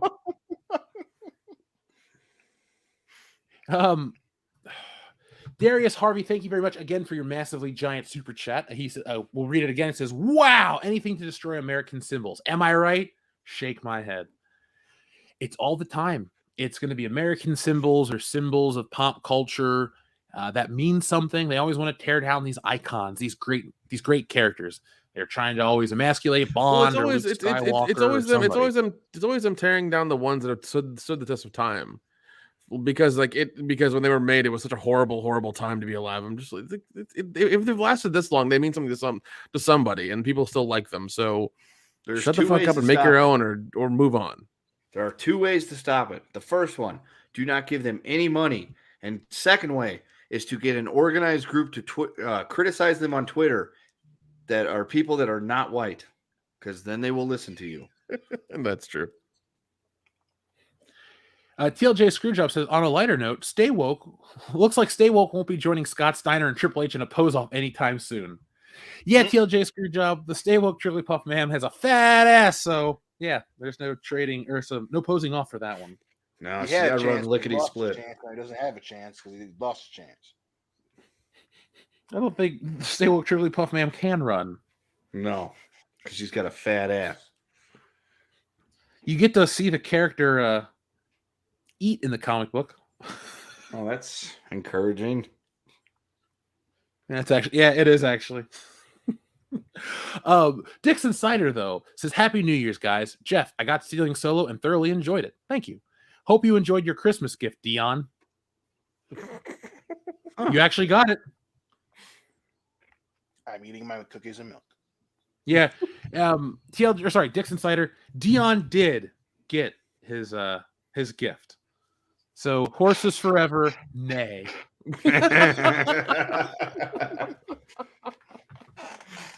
You guys want to know what Dion got as his Christmas gift? I'm assuming it's got horses involved in it. It was a My Little Pony dressed as the Pink Power Ranger. That's even better. Because that causes him sexual confusion. Yeah, it does. Those nightmare eyes of it, nah, I trust you that. Oh, God, the Pink Power Ranger, she's so hot. But fuck, it's a horse. What do I do? I'm just going to go watch Twilight. Bastard. Oh, Dion, don't be embarrassed. We love you. Clearly not. We just don't love your taste in movies. Yeah. It's not a taste in the movie. You know what? I'm eating my cookies and my milk. You get back to that. DJ Nieves the Fourth, thank you very much. Superman Red and Blue is the kind of comic that would or should get all the rights taken away by the family of the creators. Yeah. Stop. Don't do this to Superman. He's and also the person who made it should be sued. No, beaten in the streets. They're stunning and brave, guys. Stunning and brave by literally, raping an American icon. Come the fuck on. Well, I mean, look, they got to do something to get people to stop reading the book, and there they go. It's finally happened. God. Bill in the Box, thank you very much. I'll take my award now for degrading Superman. Sounds like Paul Feig had a hand in it, pun intended. Ew. What do you guys think about Paul Feig and the Ghostbusters box set fiasco? He's just such a schmarmy little troll, dude. I can't stand that guy. You know, and you know, we said this, probably started saying this with Star Wars. I understand the amount of time and love and effort that some people actually put into these projects. Like I get it. You know, you wanted to say something and do something meaningful. You know, I can at least sympathize, but and it's a very hard thing to do, to look at something you made, take a step back and realize it just wasn't that good. And his complete inability to accept the fact that 2016 Ghostbusters wasn't this goddamn masterpiece that deserves to be recognized every fucking day that he's alive. You're not Stanley fucking Kubrick. You're not fucking Mel Brooks. You're never going to be that guy. You had your shot and you missed. Not everything's going to be a fucking winner, man.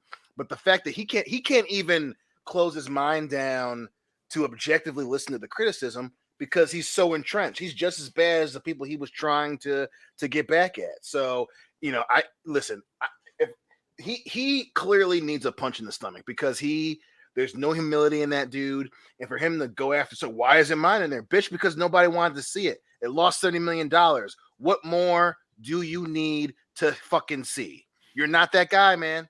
You're just not that guy, bro. You're not that guy.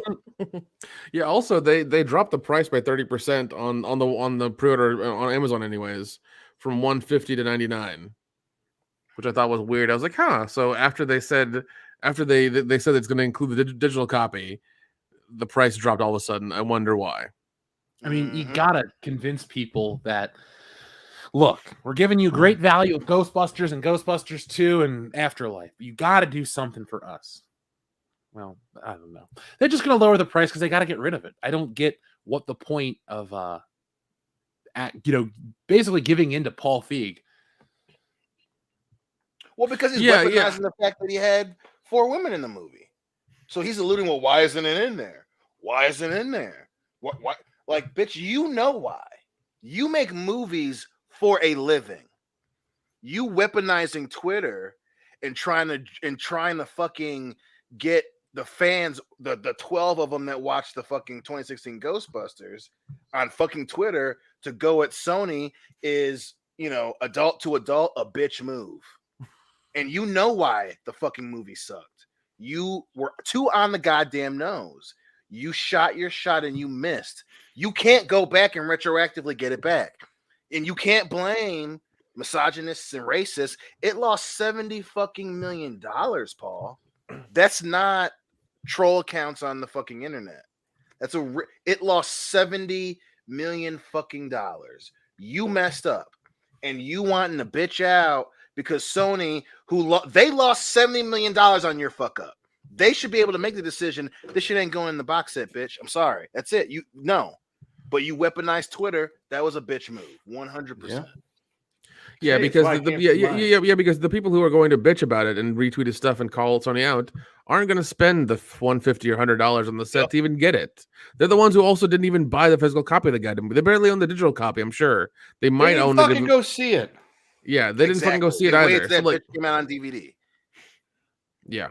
Yeah, it's retarded. Like how these companies caved to these like you said 12 people on Twitter. I don't understand because they're the ones buying your product. Because clearly the shot that the movie that Paul Feig made, nobody went to go see. I don't care what derogatory names you call them, but a lot of people didn't want it. As soon as I saw the trailer, they didn't want to see it, and clearly everybody voted with their wallet and said, "Nah, man, I ain't giving money to this bullshit." No, I'm from Buffalo. Dude, the trailers where they fucked up to begin with. Number one, they got the trailer wrong when they said 30 years ago, 4 scientists saved New York. Yep. Number one, they fucked that up right from the get-go. Secondly, the trailer was thumbs down at like a massive ratio of like 12-1 or something like that.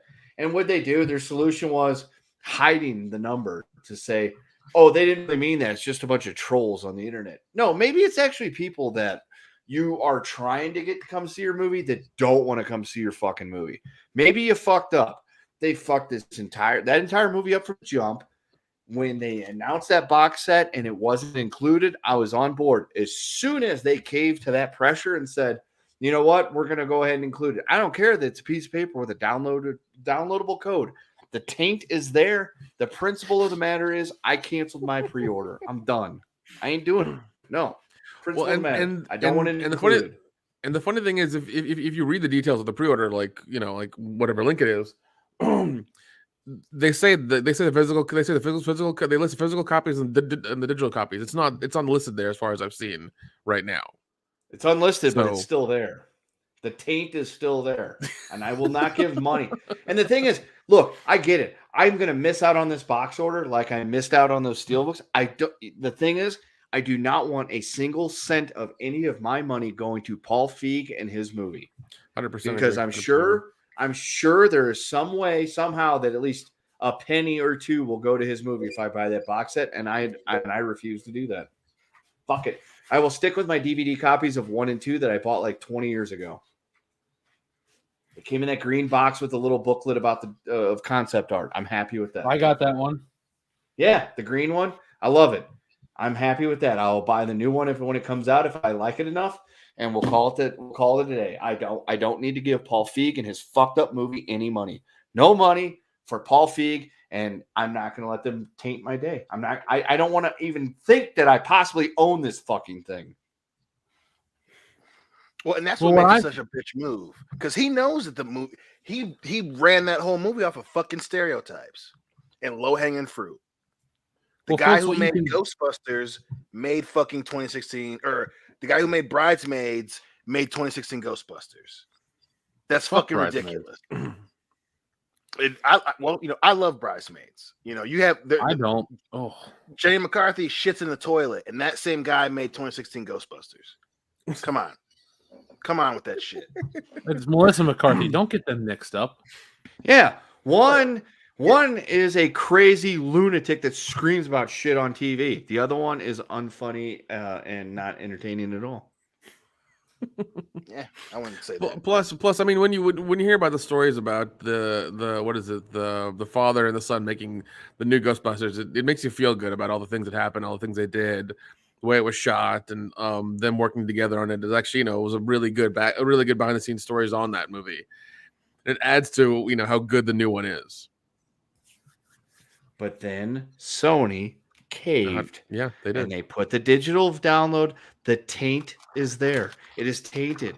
It is it's fruit from the poisonous tree. No, I'm not buying it.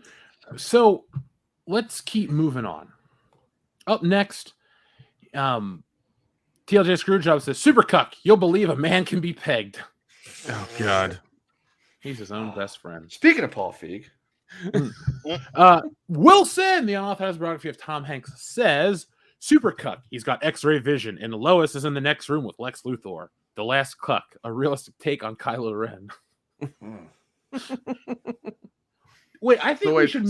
So hold on. So if it's Kylo Ren and Rey, that means Finn's watching. Yeah, I mean, who got cucked in that situation? Finn did. Oh yeah, Finn got cucked. But they're all about Juneteenth. Yeah, but they also shrunk him on the poster in China. So yeah, we don't talk about that out loud because you're not supposed to mention that part. You're just supposed to talk about how progressive they are. Jeez. Except for when they want the Chinese to pay him. Super Cuck could be a funny comic backup story. I wrote that down as a note. We should play around with that, guys. Yeah, sounds good.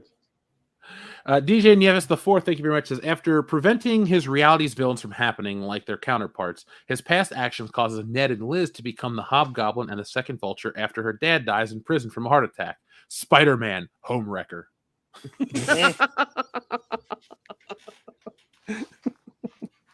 That's fair. Oh God. I would watch that movie.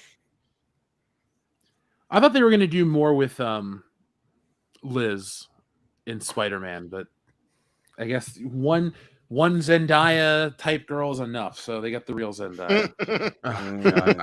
I'm going to be so happy when Hollywood gets fucking tired of her because I've been tired of her from the beginning. I still don't know what a Zendaya is.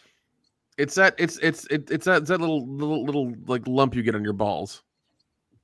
No, that's called a tumor. You got a lump on your balls, Not bro? a tumor. Get that checked out, man. Like tonight. Yeah, suddenly I'm like extremely scared. One, how does Nick know what my balls feel like? And two, I don't want to know what he found. He's not the type of doctor who's qualified for these things. Clearly. No, I'm just really good at playing one. It's not the lumps we found; it's the cucks we made along the way.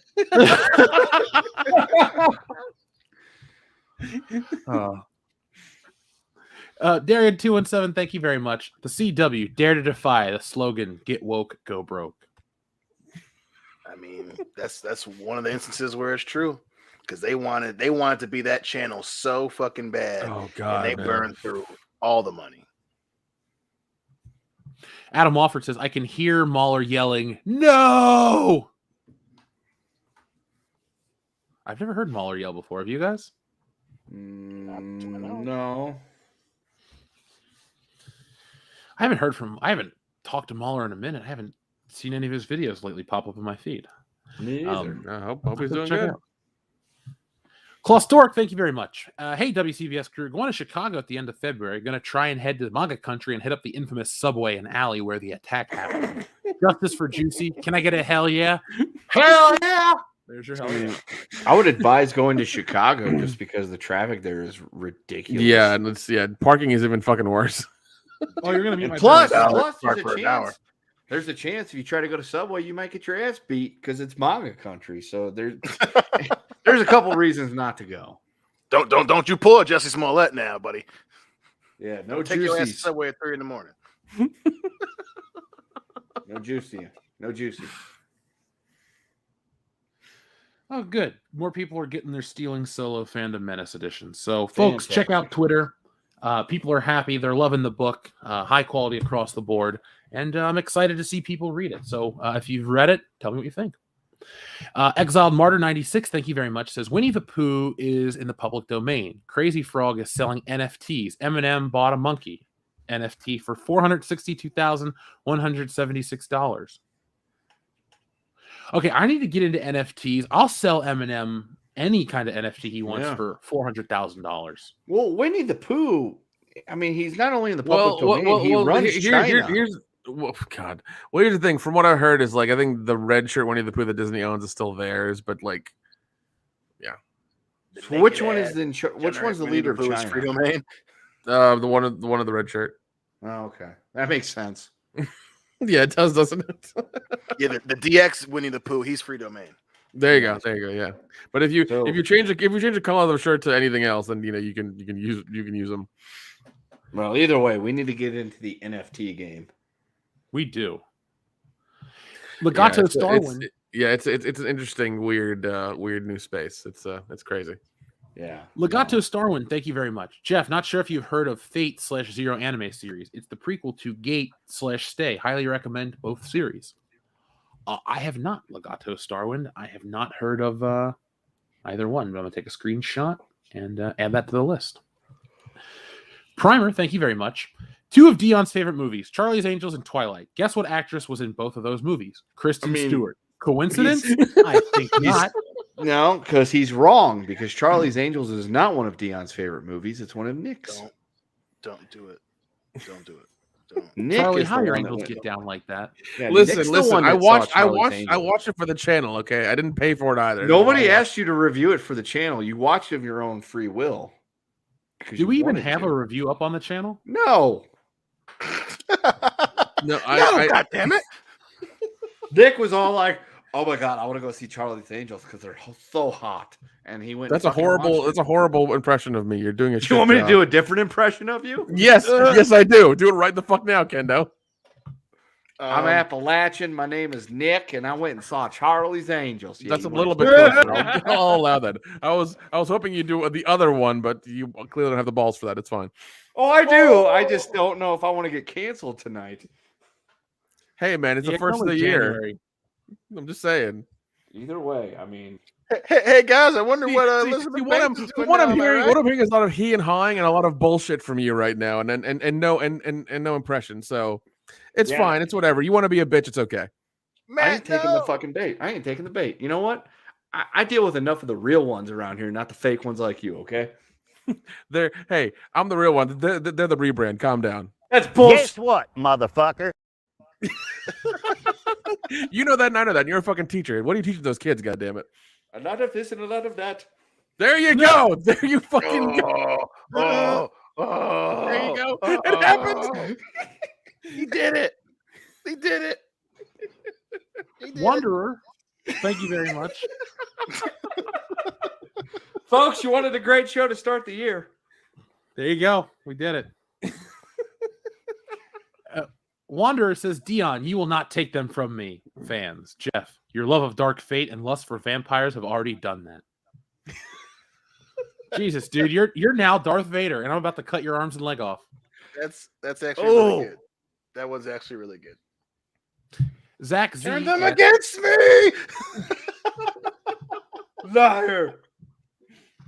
Zach Z has a request You're for supposed to Dion. destroy the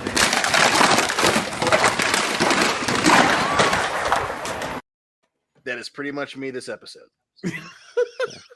Well, whenever you admit to watching Twilight, that happens. I didn't. You know what? I'm not taking the bait. Where are my cookies? All right, Dion, this was the second part.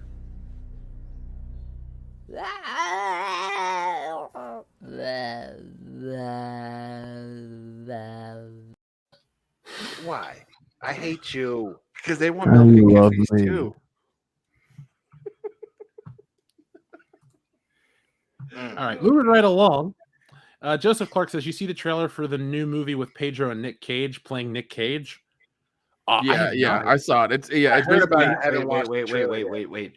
There's a movie starring Nick Cage where he plays Nick Cage. Yep. Yes. Yep. Wow. And it's like it's like a horror movie, right? No. It's a comedy. It's a comedy. I would hope so. Is it anything like Bad Lieutenant though? Like, does he No, put it's on not. an It's accent? not. Does he put on an accent for No, he himself? doesn't. Exiled Martyr 96, thank you very much. Don't waste your time with the Oscars. Have fun at Horror Hound. Well, Exiled Martyr, we will do both. Just not Trust us. You will thank us. It will be Yes. fun. I've already looked up flights. Joseph Bienowicz says, Jeff, what a rush, please. Sure, Joseph Bienowicz, whatever. Yes. Imagine if you gave a white supremacist 5 MEO DMT, and then as the first one, as they're exhaling, Yeah. What a rush!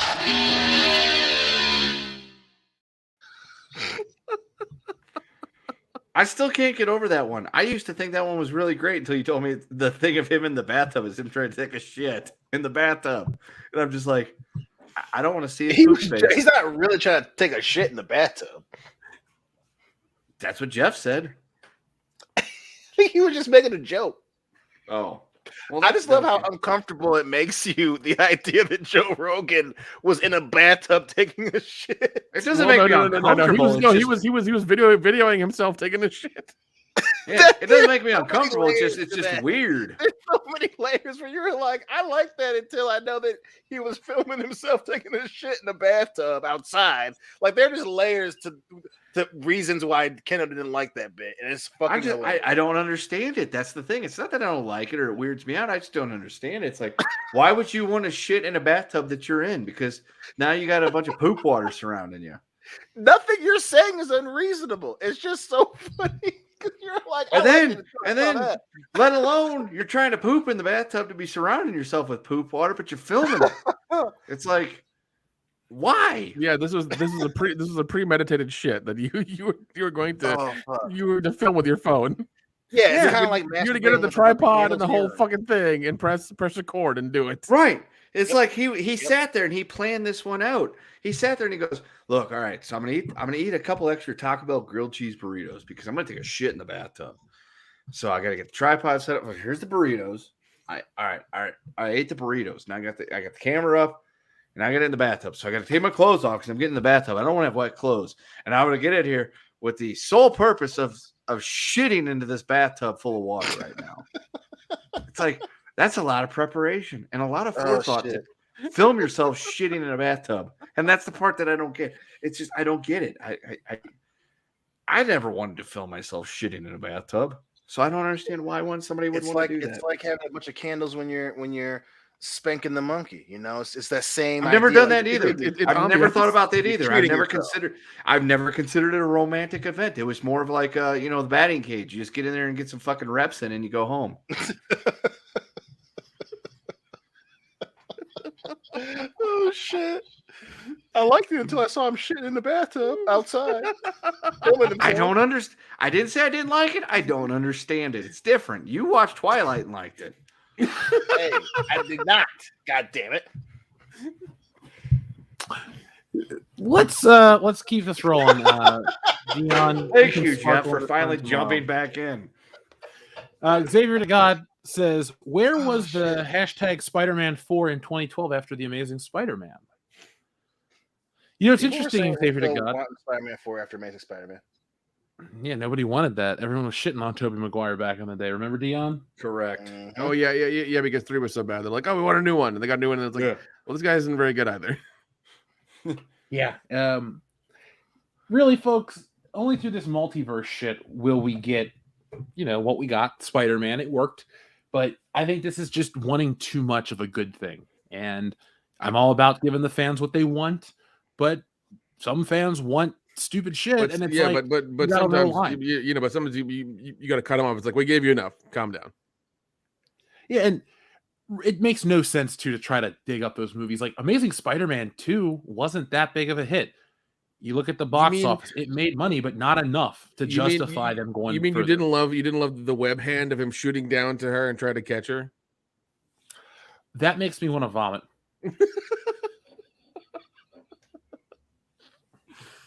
Now, Adrian Vergara, thank you very much. He says, what do you guys think about the Eternals director trying to 86 the MCU in the original ending? So the original ending I heard about was where the Eternals just kind of get on a spaceship and leave.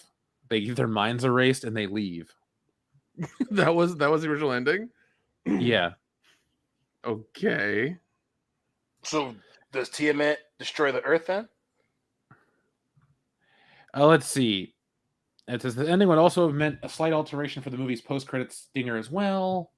No, they don't. The Earth doesn't get destroyed or anything. The theatrical ending is their mission would be completed and they would leave. That's it. They would just get back on a ship and go to another planet. Okay. That's weird. Right, but if the mission was to birth a celestial, so if they leave, that means that Tiamat's still gonna come up out of the Earth. You paid way more attention to that movie than I did. Yeah, you did. Clearly. I'm world class, goddammit. Yeah, well, I was trying to get a nap. I was trying to get a nap in, and you were paying attention. That movie definitely would put you to sleep. I'm just saying. I was trying to get a nap in. I was nice and warm. How could this happen? I don't understand. Yeah, like, dude, just don't pay attention. Just wish for it to be over.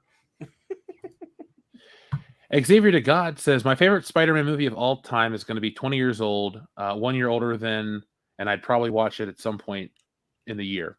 My favorite Spider-Man movie of all time is, so the first Spider-Man movie is your favorite? Yeah. It's going to be 20 years old this year. May 3rd, 2002. Yeah. I remember the countdown for that movie. Is that the movie I was the most excited for ever? Yeah. Because it changed everything for me. What was a movie you guys were hyped for? The most? Ever, yeah. Oh, ever is probably question. Avengers. I was so fucking...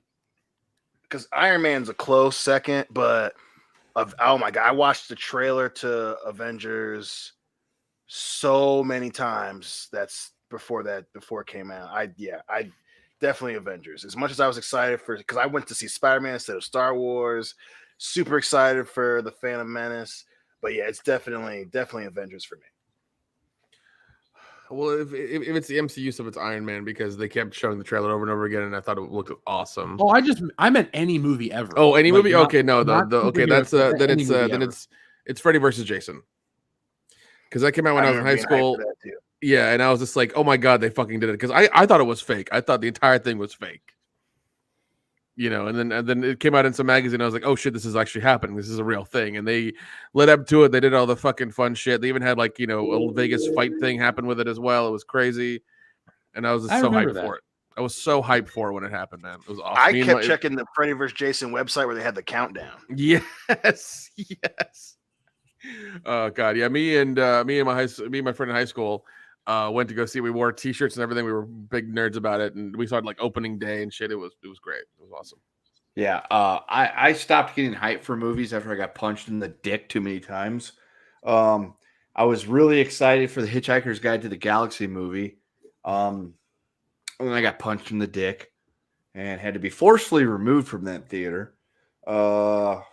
Spider-Man 3 I was hyped for when I found out Venom was going to be in it. Then they said Topher Grace was going to be playing Venom, and I suddenly lost any and all chub I had for that movie. Hated it. And then what other movie there was another one I got hyped for and got punched in the dick too. But I can't remember. So I stopped getting hyped for movies because I just assume that anytime I get really excited for a movie, they're finally giving me something I want, I'm probably going to get punched in the dick. Yeah, well, now we've all learned our lesson. Right. Because that's all it is. We've all a bunch been- of dick punchers. Yeah, we've all been punched in the dick a lot the last few years. So, you know. Jaden Miranda, thank you very much for your super chat. I just dropped in, not sure what topic you guys are on. Love the show. You make 8 hours of truck and restock bearable, especially with a bitchy boss. Thank you. Well, thank you, Jaden Miranda, for that nice message. Well, make sure you tell your other truck buddies about us. Yeah. That actually, the funny thing is he talks about his bitchy boss. If you guys watch Cobra Kai season 4, No, how is it? It is fantastic. But you remember in season 1 where he's like, he hangs the TV on the wall and the lady comes after him about it and he's like, just stop bitching at me and he gets fired. Yeah. Yeah. So Miguel gets him on like a dating app and he ends up meeting some chick for drinks and it's that woman. And she goes, I remember you. You called me a bitch. He goes, no, I didn't call you a bitch. I told you to stop bitching at me. And she storms out of the restaurant. So that made me think of that. Cobra Kai season 4 is really good. I legit popped during the last episode. I got the finals of the tournament. The winner of the men's tournament made me go. I actually was excited and happy for that. Go watch it. I will. I don't know. I felt kind of the opposite of the current season. I was kind of like they kind of messed up with the current season to me. Well, that's because you know what you're talking about. All right. Now it felt like Netflix got to it, and it was just like, damn it. There was some tinkering that I didn't like, but I will say I have no issue with whoever won both of the tournaments. And that's a semi-spoiler, I guess. I don't like what they did with the All Valley Karate tournament. I understood the 2 brackets, but I didn't like all the other bullshit they added to it. Yeah, that whole thing they did all of a sudden changing it. I was like, oh, I know what the fuck you're doing. Yeah. God, it was dumb. It was dumb. Should we just tell them since they haven't watched it yet? No, because we're not almost the at the winners, end of the just what show. the We're almost at the end of the changes. show. Let's get to the end of the show. All right. So here's a rumor. Han Solo is allegedly coming to the Book of Boba Fett for some fucking reason. Oh, Jesus Christ. Why? According to The Sun, Ford was on the Book of Boba Fett for several days in between shooting Indiana Jones 5 in London. It's believed that the 79-year-old Ford will be digitally de-aged to make his appearance more in line with the original trilogy era. They're going to euthanize him. They're going to euthanize him. 40 Why years though? Euthanizing. Okay, so clearly the other kid didn't work. That's why they're getting Ford to do it. Yeah. I thought we kidnapped him and left him in the basement. Yeah. Salvation Army Harrison Ford did not work, so they had to go and get the OG and euthanize him. But it's like this is why I've given up on Disney Star Wars in general, because like I didn't like as soon as Book of Boba Fett was announced, I'm like, I'm not gonna watch it. I just don't care anymore. And I've heard a lot of stuff from people saying that the first episode was kind of just like, it wasn't that good, and it was, it didn't make sense, and a lot of stuff happened that just didn't work out. So I just don't care.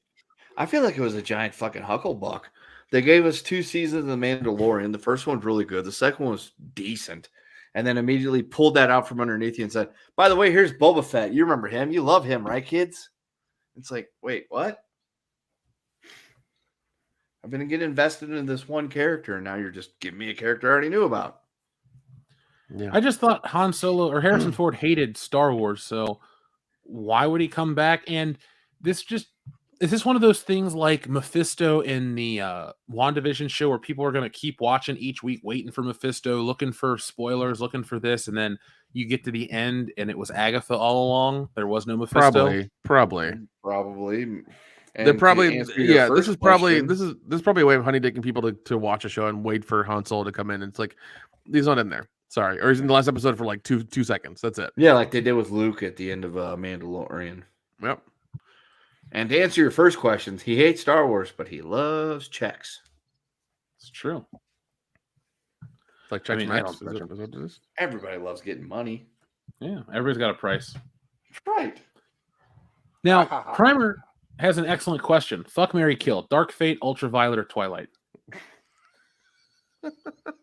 Pass. We'll let Dion go since he's the expert on those movies.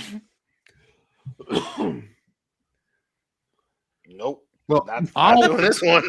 That's a next I'll answer so that we don't have dead air. I'll kill Twilight. I'll marry Ultraviolet, and I'll fuck Dark Fate. I'll go with that. That sounds good to me. They're just all terrible fucking movies. Jesus Christ. Oh, they are. Yeah, they are. I guess fuck Ultraviolet because at least it's Mila Jovovich. Kill Twilight and marry Dark Fate. That sounds about right. Shut up. So, guys, terrible news. WWE has released Gabe Sapolsky. Really?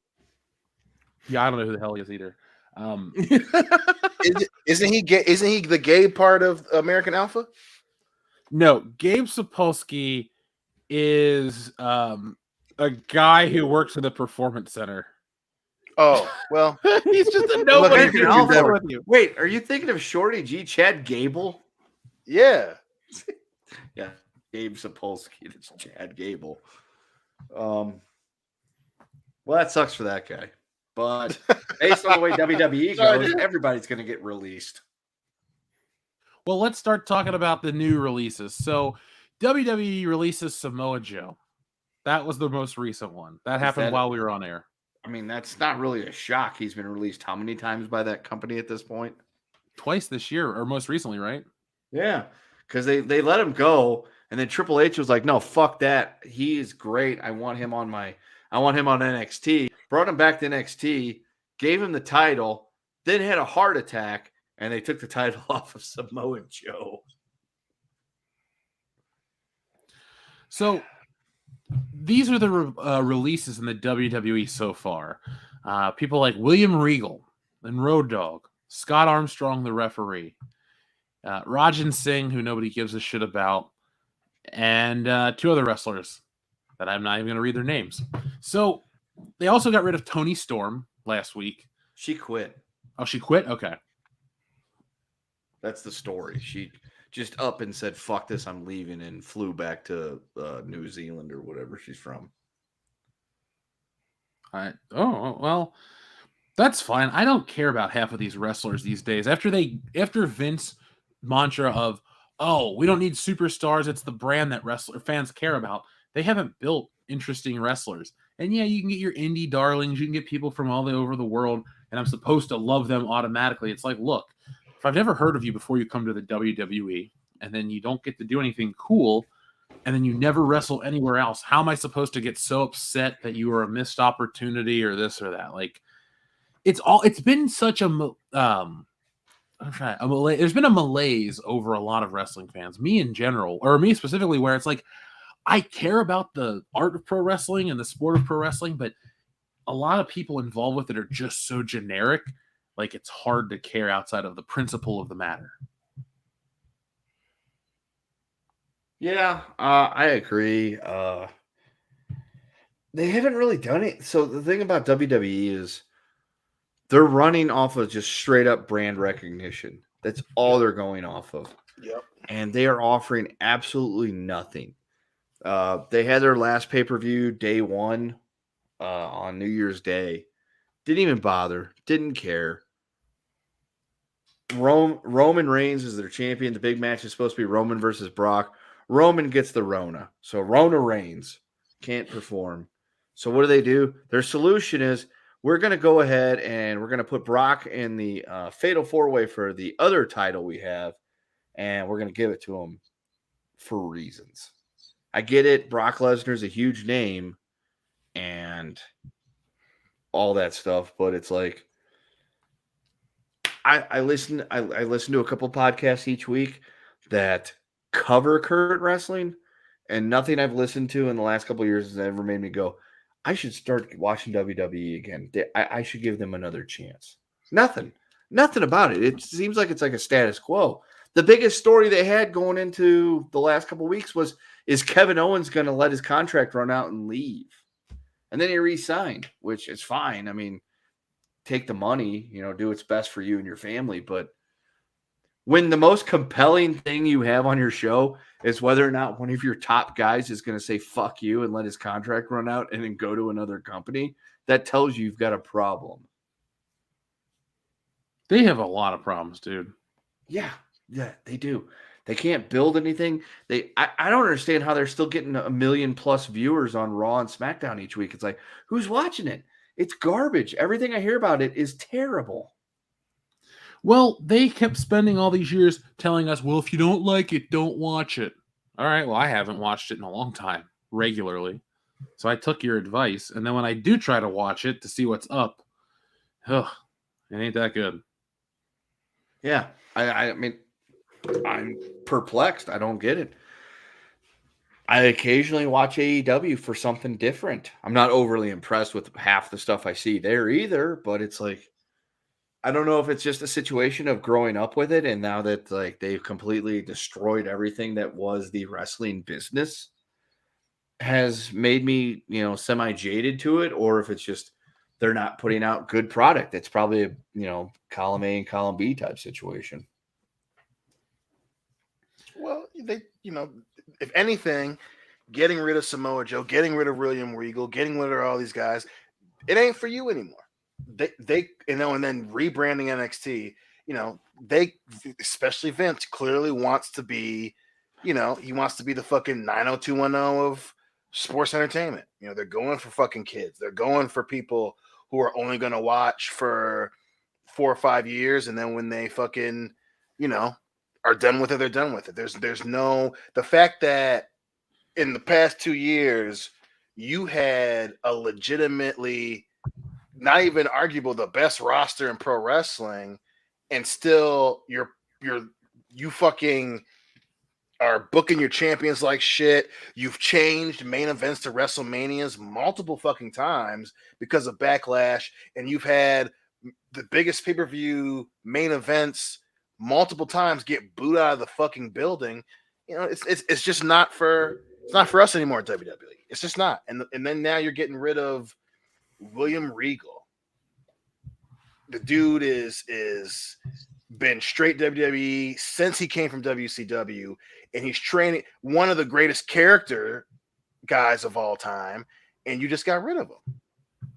So what's the future? You're gonna have all these, and Sky Too High did an interview just recently where he's like, it sucks to be there and everyone's getting fucking cut, and then he's saying, they're gonna have all these green guys, and the TV product is already hurting, and you're gonna have these young green wrestlers with no veteran place on the roster. Kevin Owens and Seth and Sami Zayn can't fucking get all those guys up to speed on SmackDown and Raw and fucking the other C shows and NXT. Like, what the fuck? And they're not going to use dudes like Ziggler and Storm and all those guys. So what is the plan? They want to have their own little world with subpar wrestling, and then you got wrestlers going and dancing with the stars, and they've got their shows on the E Network, and it's going backwards again, and they just don't. They just it's not for us anymore. So I'll watch fucking AEW and NWA, and hopefully ROH comes back, and I'll whenever I can make sure I get my fucking dates right on Pro Japan, I'm gonna watch that shit, and then obviously I'm gonna stick with MMA because I'm only going, I stopped watching since fucking SummerSlam. WWE for me now is I just go to WrestleMania with my best friend. That's fucking it. I don't, I might read about it every once in a while, but I'm not fucking giving them shit. Fuck WWE. It's not for me. It's just not for me anymore. They don't want us. Plain and simple. Well, yeah, and to illustrate that point, so like NXT, they rebranded it with the weird fucking psychedelic logo. Their biggest star, or one of their bigger stars, is fucking Rick Steiner's son. He's a Steiner. And instead of calling him a Steiner, Braun Breaker. So instead of giving him a name, like a first name, and calling him a Steiner, so people like us would be like, oh, that's a fucking Steiner. It's Steiner's kid. He looks like a Steiner. He sounds like a Steiner. But what they call him? Braun Breaker. Like, that's a real fucking name. It's like they're just saying we don't give a shit about anything that's ever come before us. Nothing outside of our little bubble of right now exists. The only thing that exists is what's inside our little bubble that we just created. It's like, okay, that's fine. I've got the cock. I really do. But I don't have the cock for WWE. While I watch old WWE, occasionally I will. But am I going to watch anything new? No. Like whenever there's it's not even pay-per-view anymore. It's a premium live event. Whenever a premium live event comes on, am I going to watch it? No, I haven't watched a premium live event since July. And that's only because I was at my friend's house. And that's the only thing we had to do was watch a premium live event. Well, outside of that, it's like I have no reason. You're giving no reason to fucking spend any time on your company.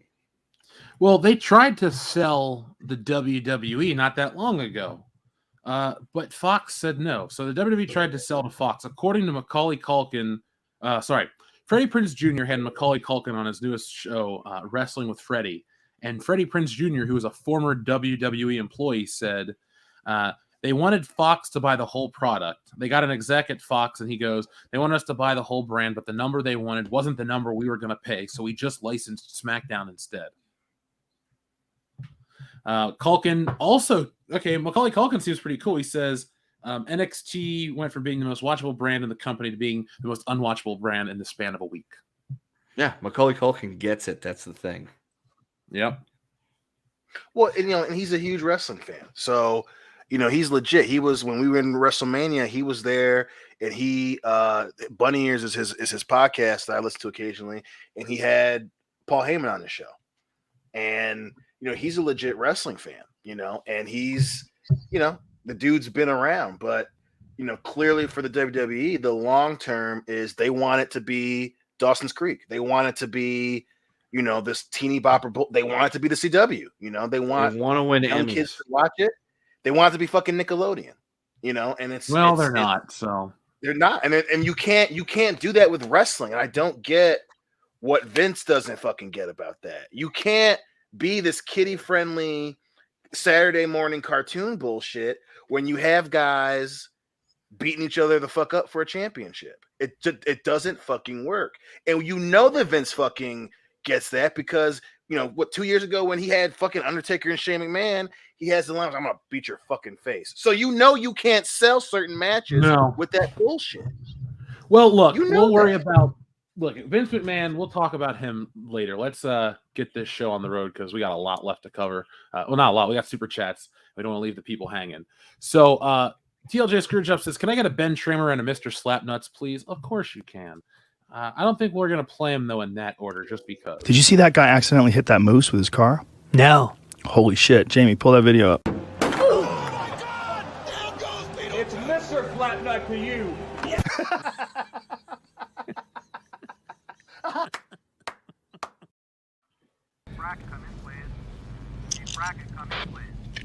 Who is it? Who's this? Hello? Say again, what is it? It's the FBI. Where are you? Man, you called us. Get the hell back into town. All right, look, man. All right, hold up. Calm down. Want to blow something up? Huh? Come on. Now, I'm trying to hook you up, man. Push the button. Come on. Push the button. Look out. Slow down. Right. Over there. Look.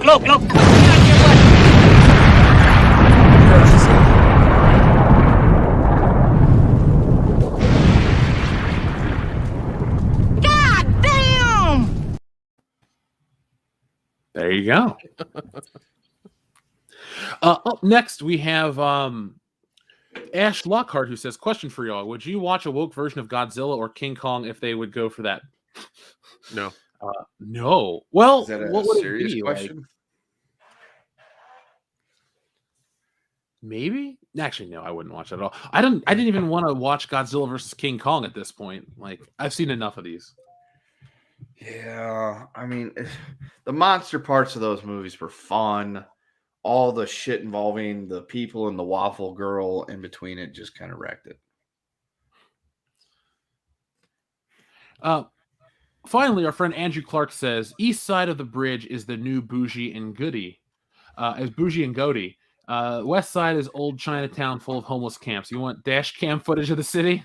Oh, God. He's talking about Sure, Portland. if you got it.